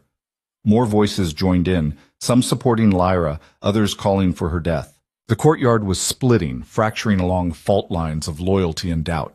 It was going to come to violence. Lyra could feel it building. Then Draven stepped forward. His presence alone was enough to quiet some of the shouting. Even wounded and bleeding, he radiated authority in a way that made other alphas look like children playing dress-up. "I am Draven Kor, Alpha King of the Northern Reach," he said, his voice resonating through the space. "I witnessed Garrick's confession. I've seen the evidences, and I'm here to tell you that Lyra Vance speaks the truth." "Why should we trust you?" someone yelled. "You're our enemy." "Because I have no reason to lie," Draven shot back. "If I wanted to destroy Blackridge, I could have done it a dozen times over the past 5 years. But I didn't, because I believe in the old laws, the real ones, not the corrupted versions. And those laws say that when a false alpha is exposed, the pack has the right to choose new leadership." "So we just hand power to an outsider?" The older wolf again, his face twisted with anger. "To the daughter of a supposed traitor." "My mother was no traitor," Lyra said, her voice sharp. "She was murdered for trying to expose the truth, just like anyone else who got too close to Garrick's secrets. How many others died over the years? How many wolves were exiled or executed because they knew too much?" Murmurs rippled through the crowd. She could see them thinking, remembering. How many suspicious deaths had there been? How many sudden disappearances? "I'm not asking you to follow me because I'm special," Lyra continued. "I'm not asking you to follow me because I want power. I'm asking you to give me a chance to fix what's broken, to build something better than what we had." "And if we refuse?" the older wolf demanded. "Then you're welcome to challenge me." Lyra's voice was steady. "That's how alpha succession works, right? The old way? Anyone who thinks they can lead better steps forward, and we settle it." The courtyard went absolutely silent. Challenge trials were brutal, bloody affairs. Most ended in death. And Lyra, even having survived everything she'd survived, was still a healer, not a warrior. Challenging her should have been easy. But no one moved, because they'd all heard what she'd done. Survived exile in the Witherreach. Poisoned Caden at close range. Given birth during a battle. Walked into enemy territory and walked out with their alpha's confession. She'd already proven herself in ways most of them never would. "No one?" Lyra asked, her voice carrying. "No one wants to challenge. Then I'm going to ask you one more time. Will you follow me? Will you help me rebuild this pack into something we can actually be proud of?" "I will." Sarah stepped forward, dropping to one knee. "I bend the knee to Alpha Lyra Vance." "Me too," another voice said. A young male, maybe 19, with a scarred face. "She's got more courage than any of the Thorns ever did." One by one, wolves began to kneel. Not all of them. Not even most of them. But enough. Enough to tip the balance. The older wolf who'd been arguing watched it happen, his face going from red to pale. Then slowly, reluctantly, he too dropped to one knee. Brock was the last. He stood there, jaw clenched, looking at Lyra with an expression that mixed resentment and something else. Then he knelt. "I bend the knee to Alpha Lyra Vance," he said, the words clearly costing him. "May you lead better than those who came before." Lyra stood in the center of the courtyard, surrounded by kneeling wolves, and felt the weight of it settle onto her shoulders like a physical thing.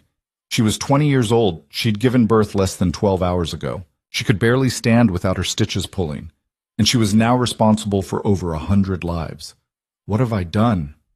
Draven's hand touched her elbow, steadying her. "Congratulations, Alpha," he said quietly. "Now comes the hard part." This wasn't the hard part? This was just the beginning. She looked down at Kael, sleeping peacefully against her chest, oblivious to the fact that his mother had just become one of the most powerful wolves in the territory. "All right," she said, her voice firmer now. "First order of business. We treat the wounded, all of them, Northern Reach and Blackridge both. No one gets left to suffer because of which pack they're from. Second," she continued, looking at Brock, "we convene a council. Every wolf who wants a voice gets one. We're going to go through every law, every tradition, every custom.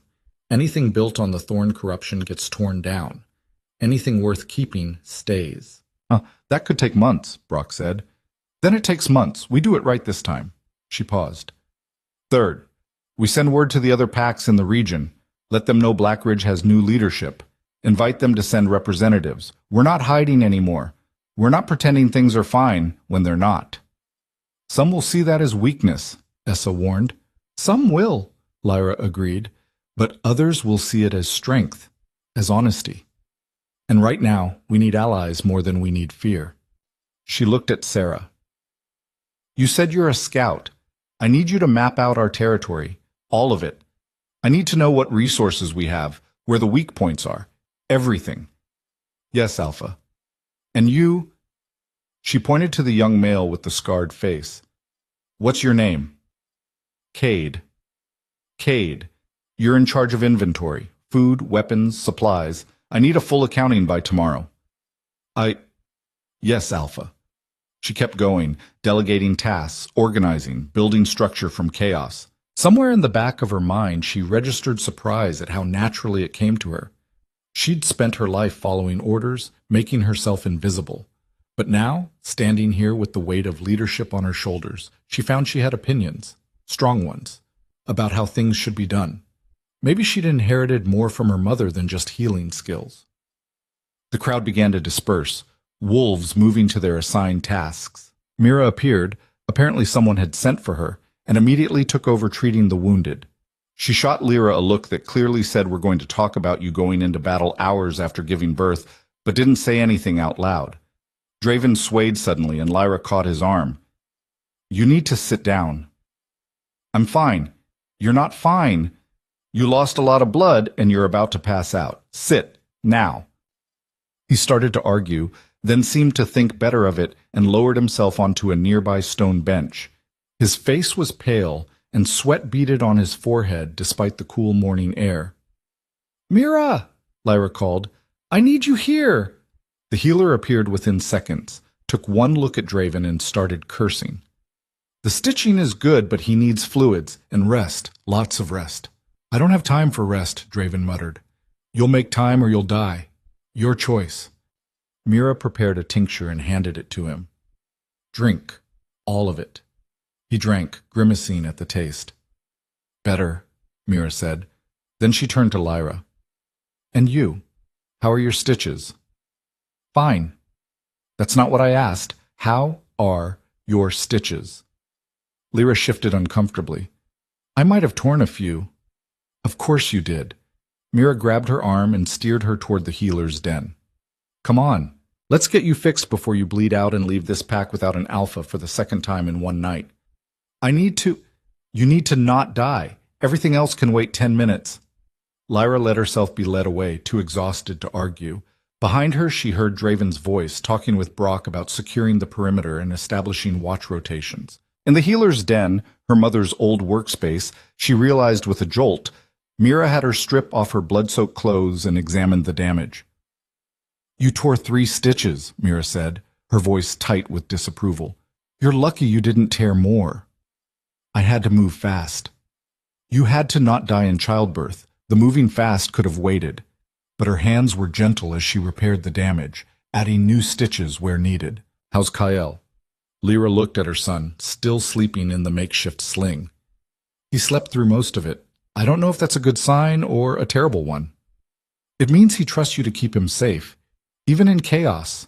Mira tied off the last stitch. There. You should be fine as long as you actually rest, which I know you won't. I'll try. Sure you will.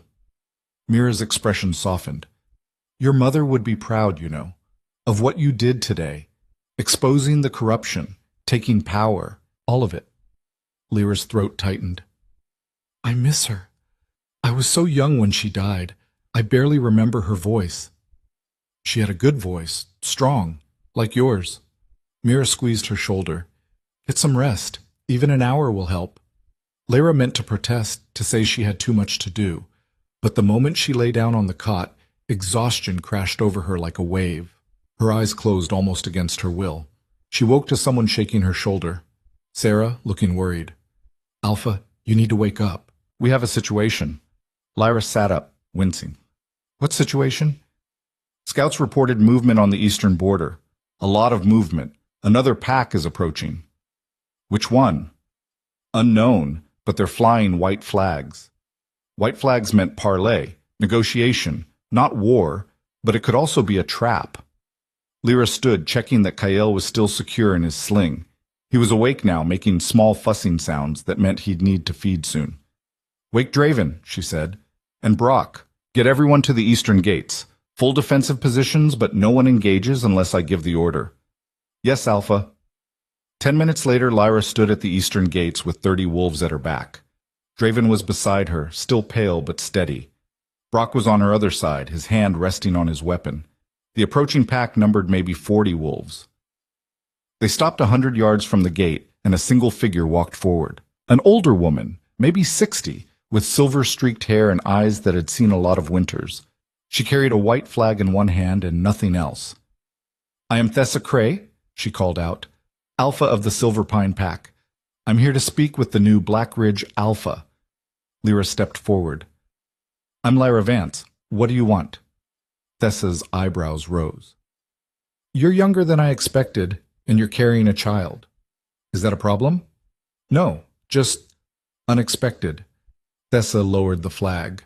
"I heard what happened, Garrick's death, the exposure of the false bloodline. Word spreads fast in the territories. And you came to take advantage of the chaos?" "I came to offer alliance." Thessa's expression was serious. "Silverpine has been watching Black Ridge for years, watching the corruption spread, the injustices pile up. We've lost wolves to Garrick's paranoia. Good wolves, exiled for speaking truth. If you're really trying to build something better, we want to help." "Why should I trust you?" "Because I'm old enough to remember what the packs used to be like, before the corruption, before the fear." Thessa took a step closer. "And because I knew your mother. Alara and I trained together as healers before she came to Blackridge. She was one of the best. When I heard she'd been executed, I knew something was wrong, but I had no proof. No way to challenge Garrick without risking my own pack." Lyra's chest tightened. "You knew her?"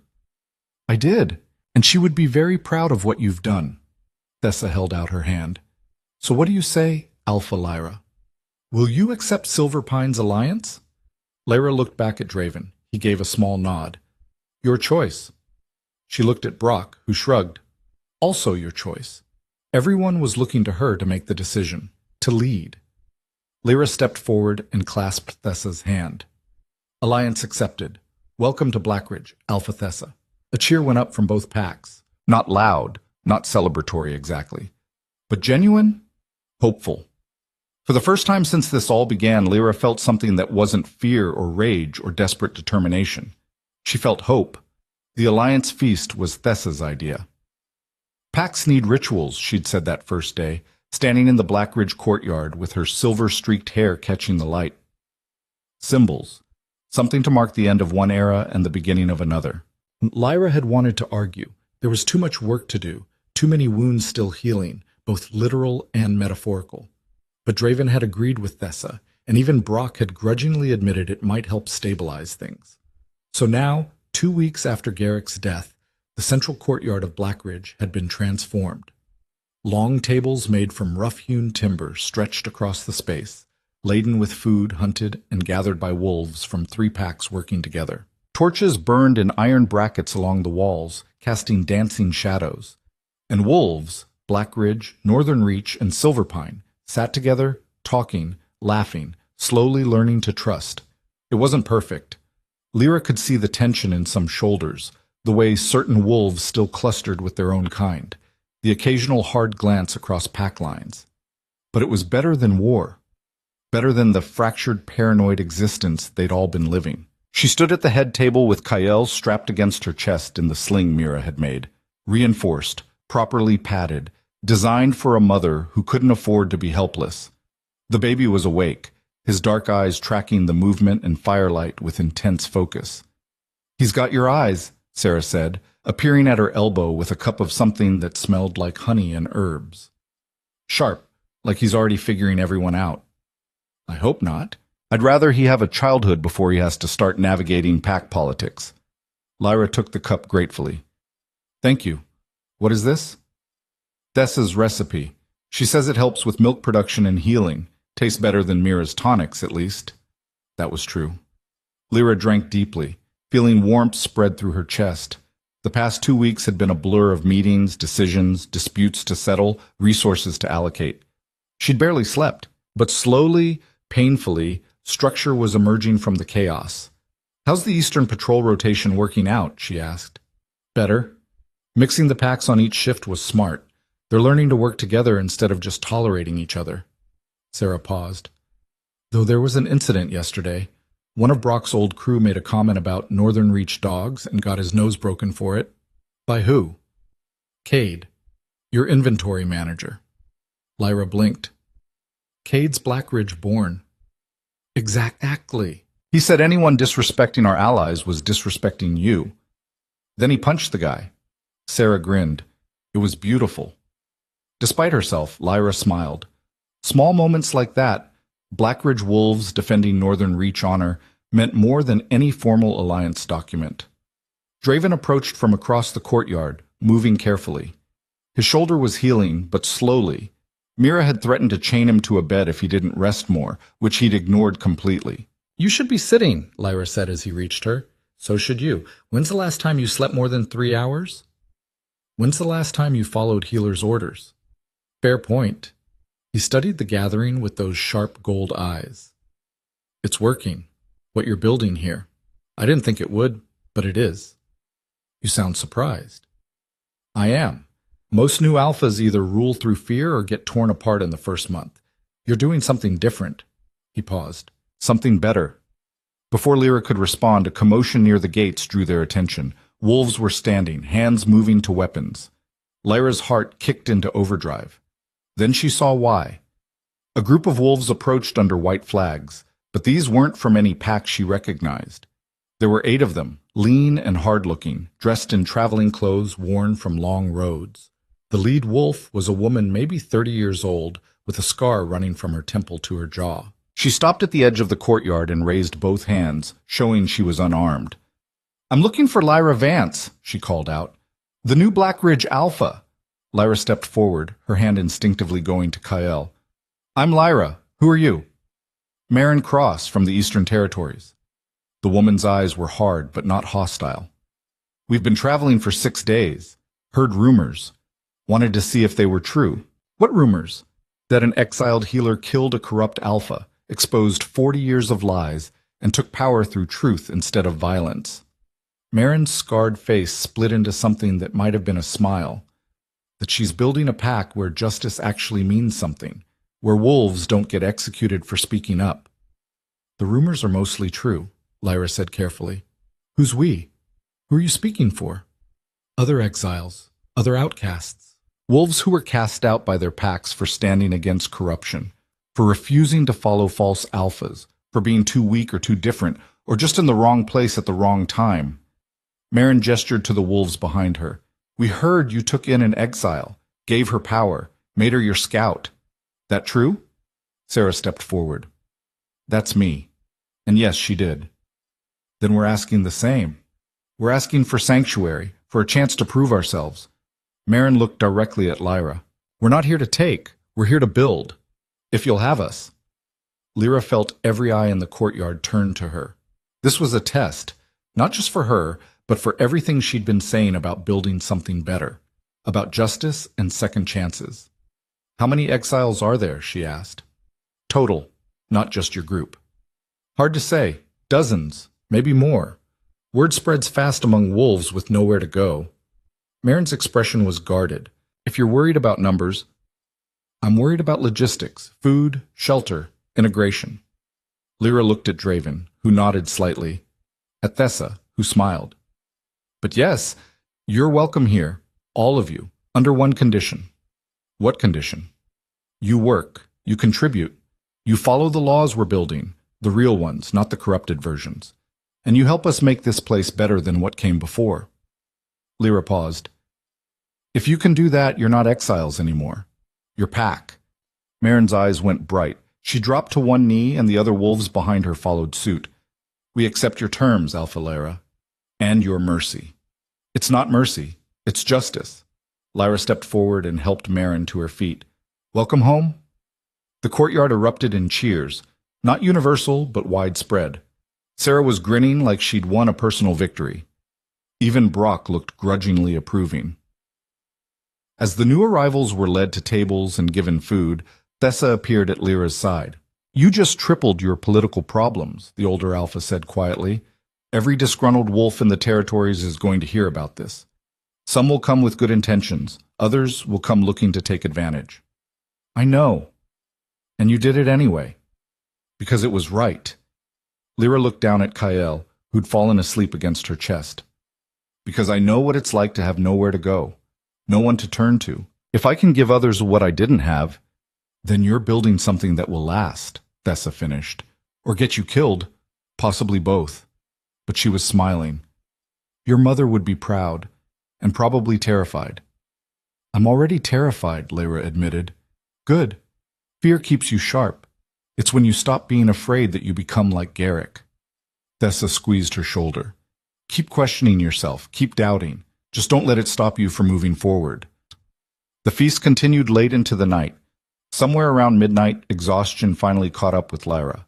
She slipped away from the celebration, climbing the stairs to the Alpha's quarters, rooms that had belonged to Garrick that she still couldn't quite believe were now hers. She'd had them completely cleaned and rearranged, but they still felt wrong, too big, too formal. The bed could have fit 5 people. She laid Kael in the carved wooden cradle beside the bed, another gift from Thessa, made by Silverpine craftsmen. He stirred but didn't wake, his tiny fists clenching and unclenching in sleep. Lyra sat on the edge of the bed and finally let herself feel the weight of everything. 2 weeks. Just 2 weeks since she'd killed Caden, given birth, exposed the corruption, and somehow ended up responsible for hundreds of lives. It felt like years. There was a soft knock at the door. "Come in," she called, too tired to get up. Draven entered, carrying a leather satchel. "Thought you might want this." He set it on the bed. Inside were books, old ones, leather-bound, with pages yellowed by time. "Where did you—" "The archive building. After everything settled, I went back. These were your mother's, her personal journals, notes on healing, pack history, observations." He paused. "I thought you should have them." Lyra's hand shook as she lifted out the first journal. Her mother's handwriting, elegant, precise, covered the pages. Recipes for medicines, sketches of herbs, and in the margins, personal notes. Lyra took her first steps today. 11 months old, she's going to be strong. Tears burned her eyes. "Thank you," she whispered. "She left you more than just journals." Draven pulled out a sealed letter from the bottom of the satchel. This was hidden in the spine of the largest book, addressed to you. Lyra took the letter with trembling hands. The seal was unbroken, marked with her mother's personal sigil, a simple flower pressed into wax. She broke the seal carefully and unfolded the parchment. "My dearest Lyra, if you're reading this, I'm gone. And you're probably confused, angry, and scared. I wish I could be there to explain everything, to hold you, to tell you that none of this is your fault. By now you've probably heard the official story, that I practiced dark magic, that I was corrupted, that my execution was justified. It's all lies. The truth is, I discovered something about the Thorn bloodline that Alpha Marcus couldn't allow to be known. He murdered his brother Kellen to take power, and I witnessed it, documented it. I kept silent at first. I was young, scared, pregnant with you. I thought if I just stayed quiet, we'd be safe. But guilt ate at me. So 10 years later, I went to Garrick, Marcus's son. I thought he'd want to set things right. I was wrong. He gave me a choice. Keep silent and live, or speak truth and die. For 10 years, I kept silent. For you. But eventually, my conscience wouldn't allow it anymore. So I prepared these records, hid them, hoped that someday someone would find them and expose the truth. I knew they'd kill me, but I also knew you'd survive. You're stronger than you think, my darling girl. Stronger than I ever was. If you're reading this, you've probably already done what I couldn't, brought the truth to light. I'm so proud of you. So incredibly proud. Remember, healing isn't just about mending wounds. It's about mending systems, communities, the broken places, and how we treat each other. You have a gift for seeing what's wrong and knowing how to fix it. Trust that gift, even when it's hard, especially when it's hard. I love you. I always will. And I'm sorry I couldn't be there to see the woman you'd become. Your mother, Alara Lyra read it 3 times, tears streaming down her face. Then she folded it carefully and pressed it against her chest. She knew, she whispered. She knew they'd kill her, and she chose truth anyway. She chose you, Draven said quietly. She chose the chance that you might finish what she started. And now I have. Lyra wiped her eyes. But it doesn't feel like victory. It feels like I'm carrying her weight and mine both. You are. That's what leadership is. Carrying the weight of everyone who came before and everyone who comes after. He moved to the window, looking out over the darkened compound. But you don't have to carry it alone. That's what allies are for, what packs are for. Is that why you helped me?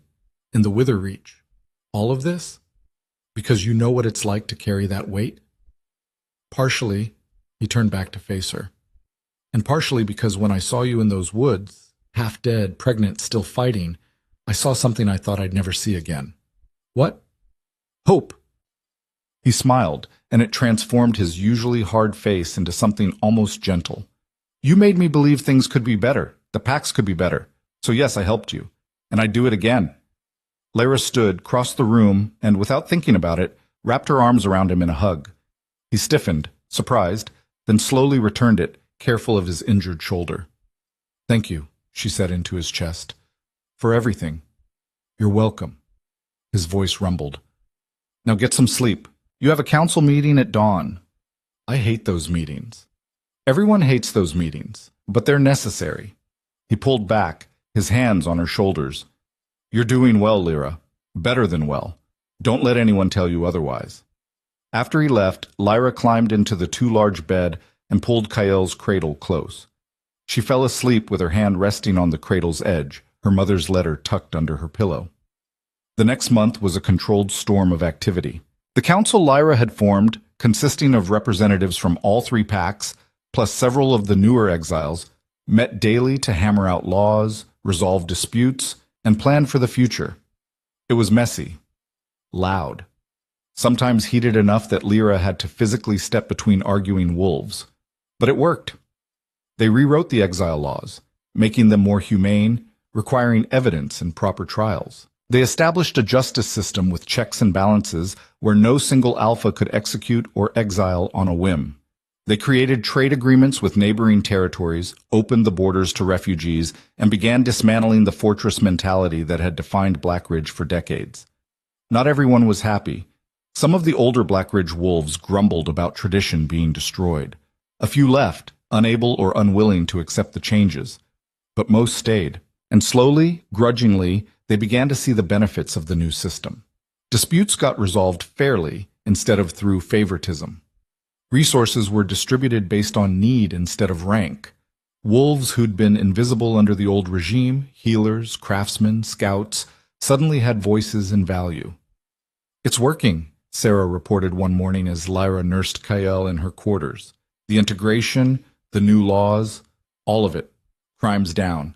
Productivity's up. Even the grumblers are starting to come around. What about the eastern border? Quiet. No challenges. No raids. Word's getting around that we're not an easy target anymore. Sarah grinned. Turns out having 3 packs worth of warriors deters aggression. Any word from the scouts we sent to the Western Territories? They returned last night. The Western packs are interested in talks. Cautious, but interested. Sarah's expression grew more serious. There's also been movement from the Ironwood pack. Their alpha wants a meeting. Lyra's hand stilled on Kael's back. The Ironwood pack was one of the largest in the region, notoriously aggressive and traditional. Their alpha, Calder Voss, was known for his brutality. When? 3 days from now. Neutral ground, as is custom. He's bringing a guard of 20.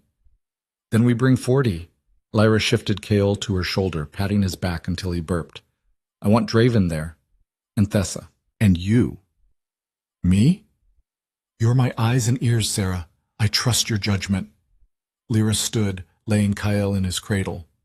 Get Brock to select the best fighters from all 3 packs. Mixed unit. I want Ironwood to see our unity. You think Calder's going to challenge you? I think Calder's going to test me, and I need to be ready. 3 days later, Lyra rode out to meet the Ironwood pack at the Hollow Stone, an ancient meeting ground marked by a massive boulder split down the middle by some long-ago earthquake. It was neutral territory, claimed by no pack, perfect for negotiations. She'd left Kael with Mira, which had been one of the hardest things she'd ever done. But bringing an infant to a potentially hostile meeting was foolish, and Lyra was trying very hard not to be foolish. Calder Voss was already there when they arrived, standing beside the split stone with his guard spread out behind him. He was exactly what Lyra had expected, massive, scarred, with eyes like chips of ice, and a mouth that looked like it had forgotten how to smile decades ago. "So you're the exile who took Blackridge," he said as she approached. No greeting, no courtesy, just blunt assessment. "I'm the alpha who inherited a broken pack and fixed it," Lyra corrected. "There's a difference." Calder's eyebrows rose slightly. Bold words from someone so young. "Age has nothing to do with capability." "Doesn't it?" He circled her slowly, like a predator evaluating prey. "I've held Ironwood for 23 years, fought off 7 challenges, killed more wolves than you've probably met. What have you done besides expose some old corruption and make friends with outcasts?" "I survived exile while 7 months pregnant, gave birth during a battle, united 3 packs under a common purpose, reformed a legal system that was rotten to the core." Lyra met his eyes without flinching. "What have you done besides intimidate people and rule through fear?" The Ironwood wolves growled, but Calder held up a hand, silencing them. His expression was unreadable. "You've got spine. I'll give you that." He stopped circling. "I came here to decide whether Ironwood should crush Blackridge while you're weak, or wait to see if you actually build something worth respecting." "And your decision?" "I'm still deciding." He leaned closer. "Here's what I see. A young female alpha with an infant, trying to hold together an alliance built on idealism. Idealism doesn't survive winter. It doesn't survive famine or war or the basic greed of wolves who want power." "You're right," Lyra said, surprising him. "Idealism alone isn't enough. That's why we're also building on justice, mutual benefit, and strategic strength. The wolves who follow me don't do it because they're afraid. They do it because the system we're creating actually works for them. And when someone stronger comes along, when someone challenges you and wins, then they'll inherit a pack that's worth leading, a pack with real laws, real structure, real unity, not just a dictatorship waiting to collapse." She paused. "But I don't plan on losing." Calder studied her for a long moment. Then, unexpectedly, he laughed, a harsh, barking sound. "You're either incredibly brave or incredibly stupid. I haven't decided which." He stepped back. "Fine. Ironwood won't challenge Blackridge. For now, we'll watch what you're building. If it works, maybe we'll even join you. If it falls apart, then you'll be there to pick up the pieces. I understand." "Good." He turned to leave, then paused. "One more thing. That exile sanctuary you're running, it's attracting attention. Not all of it friendly. There are wolves in the northern wastes who see it as weakness, who think you're gathering all the rejects and failures in one place. Let them think that. They'll be surprised when those rejects and failures fight like wolves who finally have something worth protecting." Calder's mouth twitched, almost a smile. "Maybe you're not as stupid as I thought." He left with his guard, disappearing into the trees. Draven moved to Lyra's side. "That went better than expected." "He's going to attack," Lyra said quietly. "Maybe not now, maybe not for months, but eventually he'll test us, and we need to be ready." "You saw that in his eyes?" "I saw it in the way he looked at the territory, like he was measuring it, calculating." "Then we prepare." Draven's hand rested on his weapon. "And when he comes, we show him exactly what rejects and failures can do." 6 months passed. Winter came to the territories, harsh and unforgiving. But the Blackridge compound, now officially called the Alliance territory, weathered it better than anyone expected. The exile program had grown beyond Lyra's wildest projections. Over 200 wolves had joined, bringing skills and perspectives the established packs had been missing. Former outcasts became teachers, craftsmen, hunters, warriors. The weak became strong. The forgotten became essential. Kael was growing fast, hitting milestones that terrified and amazed Lyra in equal measure. At 6 months old, he was already trying to crawl, already responding to his name, already showing signs of the wolf nature that would eventually emerge. He's going to be a handful, Mira said one morning, watching Kyle pull himself across the floor of the healer's den, determined to reach a basket of herbs. Strong-willed, like his mother. Stubborn, you mean? I said what I said. Mira scooped him up before he could knock over the basket. How are you doing? Really? Lyra paused in grinding herbs. I'm tired. Overwhelmed. Terrified I'm going to make a mistake that gets people killed, but also, she smiled, also happy. For the first time in my life, I'm actually happy. You've earned it. Have I? Lyra looked out the window at the bustling compound. Sometimes I look at all this, at what we've built, and I can't believe it's real, that I'm really doing this. Imposter syndrome, classic new alpha condition. Mira set Kale down, and he immediately resumed crawling toward the herbs. But you're not an imposter. You're exactly where you're supposed to be. How do you know? Because the pack is thriving. Because wolves who were ready to kill each other 6 months ago are now training together. Because you took a broken system and built something better. Mira caught Kyle just before he reached the herbs again. And because you're still questioning yourself, the truly dangerous alphas are the ones who think they're infallible. That evening, Lyra called a full gathering in the courtyard. All 3 packs, plus the exile wolves, plus representatives from 4 other territories that had joined the alliance in recent months. Nearly 500 wolves. She stood before them with Kyle in her arms, Draven on one side and Thessa on the other. 6 months ago, she began, her voice carrying across the silent crowd, I was in exile. A nobody. A wolf marked for death, carrying a child that the pack wanted exterminated. I had nothing. Was nothing. According to every law and tradition we'd lived under, I should have died in the Wither Reach.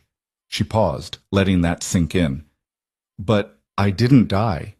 And the reason I didn't is because I met wolves who chose mercy over tradition, who chose truth over comfortable lies, who chose to build something better instead of just maintaining what was broken.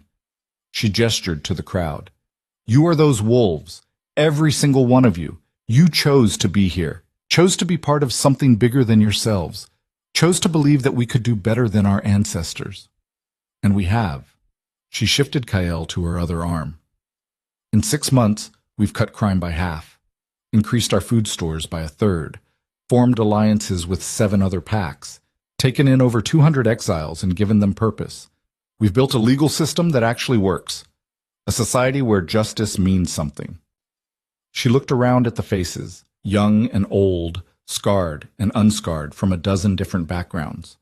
This is what we've built together, not through fear, not through violence, but through cooperation and hard work and refusing to accept that things have to be the way they've always been. But we're not done. Her voice hardened. There are still packs out there who rule through corruption, still alphas who abuse their power, still wolves being exiled and executed unjustly. And as long as that continues, our work isn't finished. So I'm proposing something ambitious, something that's never been tried before in the territories. She took a breath.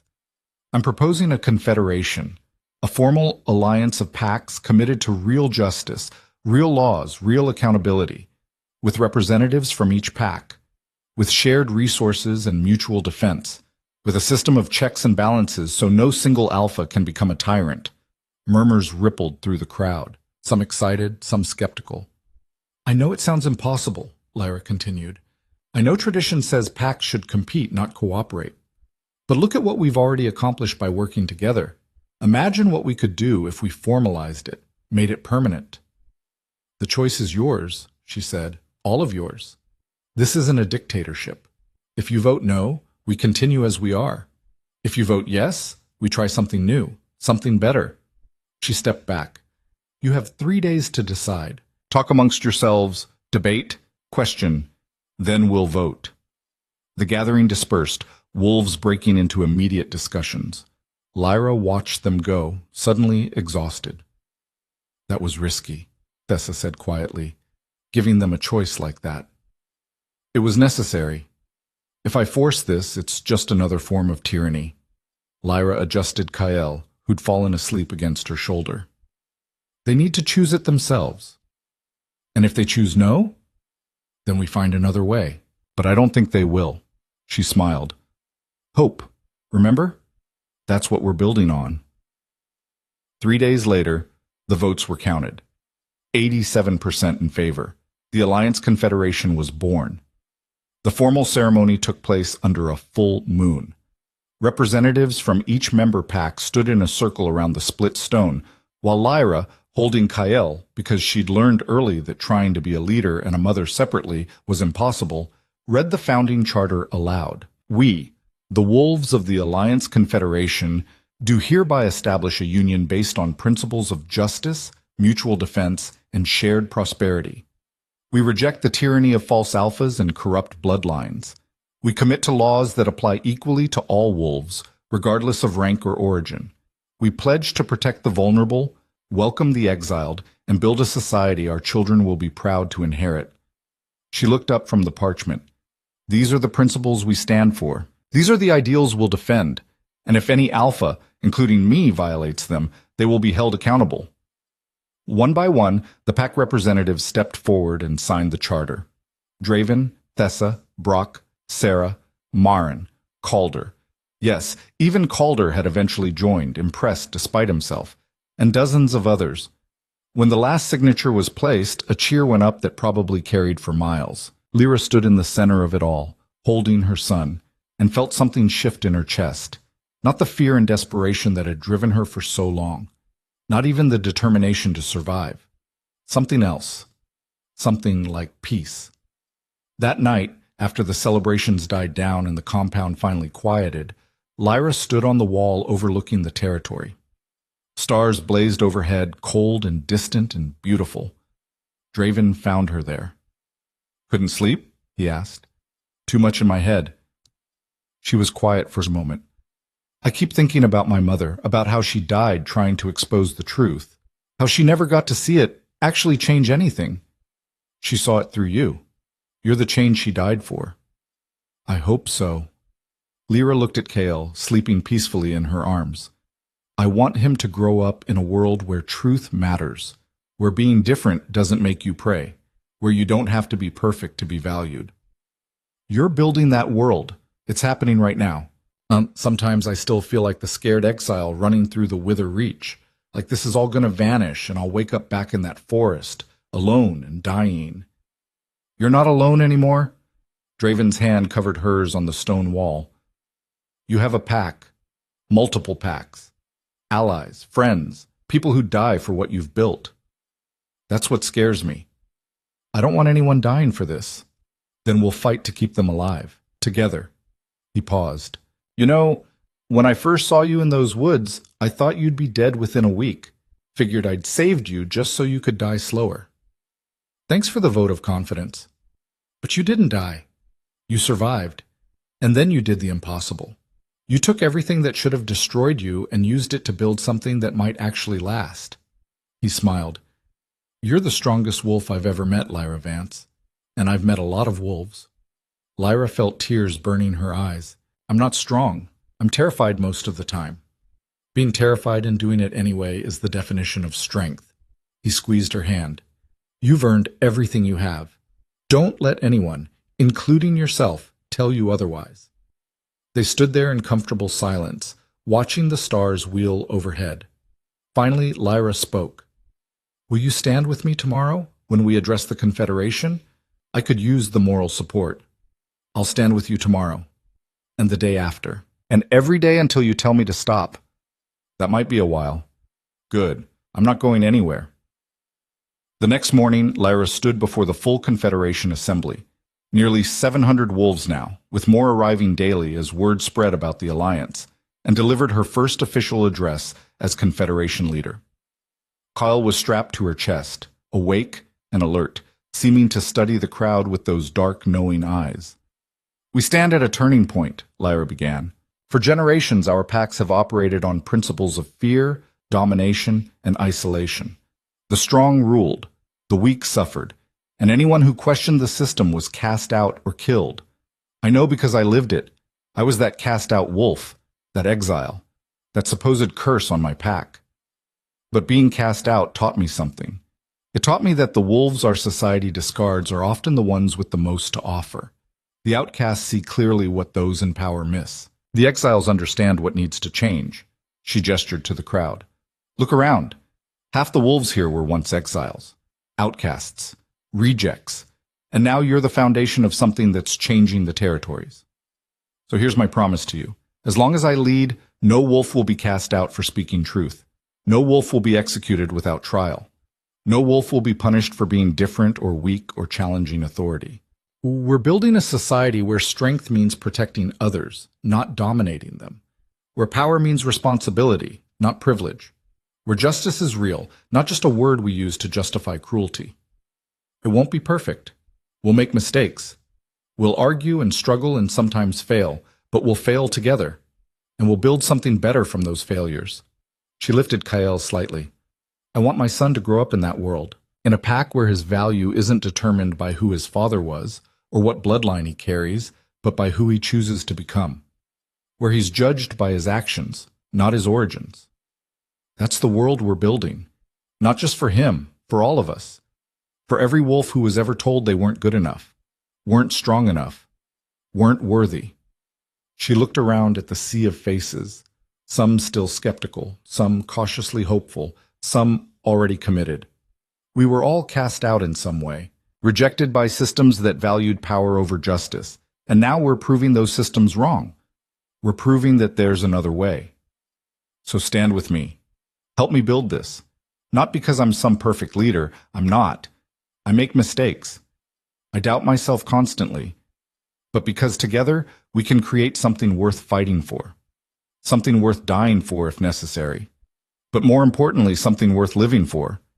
The silence that followed was absolute. Then one wolf stood. Then another. Then 10, 20, 50. Within seconds, the entire assembly was on their feet, not in deference, but in solidarity. And in that moment, standing before hundreds of wolves who'd chosen to believe in something better, holding her son against her chest, Lyra finally understood what her mother had died for. Not just truth, hope. The days that followed were a whirlwind of organization, delegation, and constant negotiation. But slowly, the Confederation found its rhythm. Laws were established. Trade routes opened. Disputes were resolved through council meetings instead of violence. It wasn't paradise. There were still arguments, still challenges, still wolves who couldn't let go of the old ways. But it was better. Undeniably, measurably better. 3 months after the Confederation's founding, Lyra stood in the healer's den with Mira, watching Kyle take his first wobbly steps. He's early, Mira observed. Most pups don't walk until closer to a year. He's impatient, like his mother. Lyra caught him as he stumbled, laughing at his frustrated growl. Everything's a challenge to him. Gonna be an interesting teenager. Don't remind me. Lyra set him down again, watching as he determinedly pulled himself up and tried again. Do you ever think about what would have happened if Draven hadn't found me that night? In the Wither Reach? You'd be dead. Kyle would be dead. None of this would exist. Mira was matter-of-fact about it. But he did find you, and you survived, and here we are. Here we are, Lyra echoed. Sarah burst into the den, breathless. Alpha, you need to come see this. What's wrong? Nothing's wrong. Just come. Lyra scooped up Kyle and followed Sarah to the main gates. What she saw there made her stop dead. A line of wolves stretched from the gates toward the horizon. Hundreds of them, maybe more. They've been arriving all morning, Sarah said. More exiles. More outcasts. Word spread to the far territories. They're coming to join us. How many? We've counted over 300 so far, and they're still coming. Lyra stared at the line, feeling something between awe and terror. We don't have resources for that many. Then we'll find them, build more shelters, expand the hunting grounds, figure it out. Sarah grinned. That's what we do, right? Figure it out? Yeah. Lyra took a breath. Yeah, that's what we do. She walked to the gates and stood before the gathered wolves. They looked at her with expressions ranging from hope to desperation to simple exhaustion. Welcome, she said, her voice carrying. Welcome to the Alliance. We have work to do, but we'll do it together. No one gets turned away. Not anymore. A ragged cheer went up.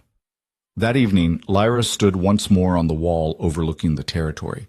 But this time, instead of seeing a compound, she saw a community. Wolves from dozens of different backgrounds working together, building together, living together. It wasn't perfect. It would never be perfect. But it was hers, theirs, something they'd all created together from the ashes of broken systems. Draven joined her, as he often did. "You're thinking too much again." "Just reflecting." She adjusted Kyle, who was awake and babbling at the stars. "A year ago, I was being rejected in front of my entire pack, marked for death, completely alone. And now you're the leader of the largest alliance in the territories, mother to a healthy son, builder of a new society." He paused. "How does it feel?" "Terrifying, overwhelming, impossible," she smiled. "But also right. Like this is what I was always supposed to do. Like every horrible thing that happened led me here." "Maybe it did. Maybe." She was quiet for a moment. "Thank you for everything, for saving my life, for standing with me, for believing this could work. You did the hard part. I just provided backup." He looked at her seriously. "You know this isn't over, right? There will be more challenges, more wolves who want to tear down what we've built." "I know. And you're ready for them?" Lyra looked down at Kyle, at his innocent face and bright eyes. Then out at the territory, at the compound full of wolves who'd found hope when they'd had none, who'd been given a chance when everyone else had written them off. "Yeah," she said quietly, "I'm ready." Because she wasn't the outcast healer anymore, wasn't the exile running for her life, wasn't the pregnant wolf abandoned by her pack. She was Alpha Lyra Vance of the Alliance Confederation, mother, leader, builder of a new world, and she was just getting started.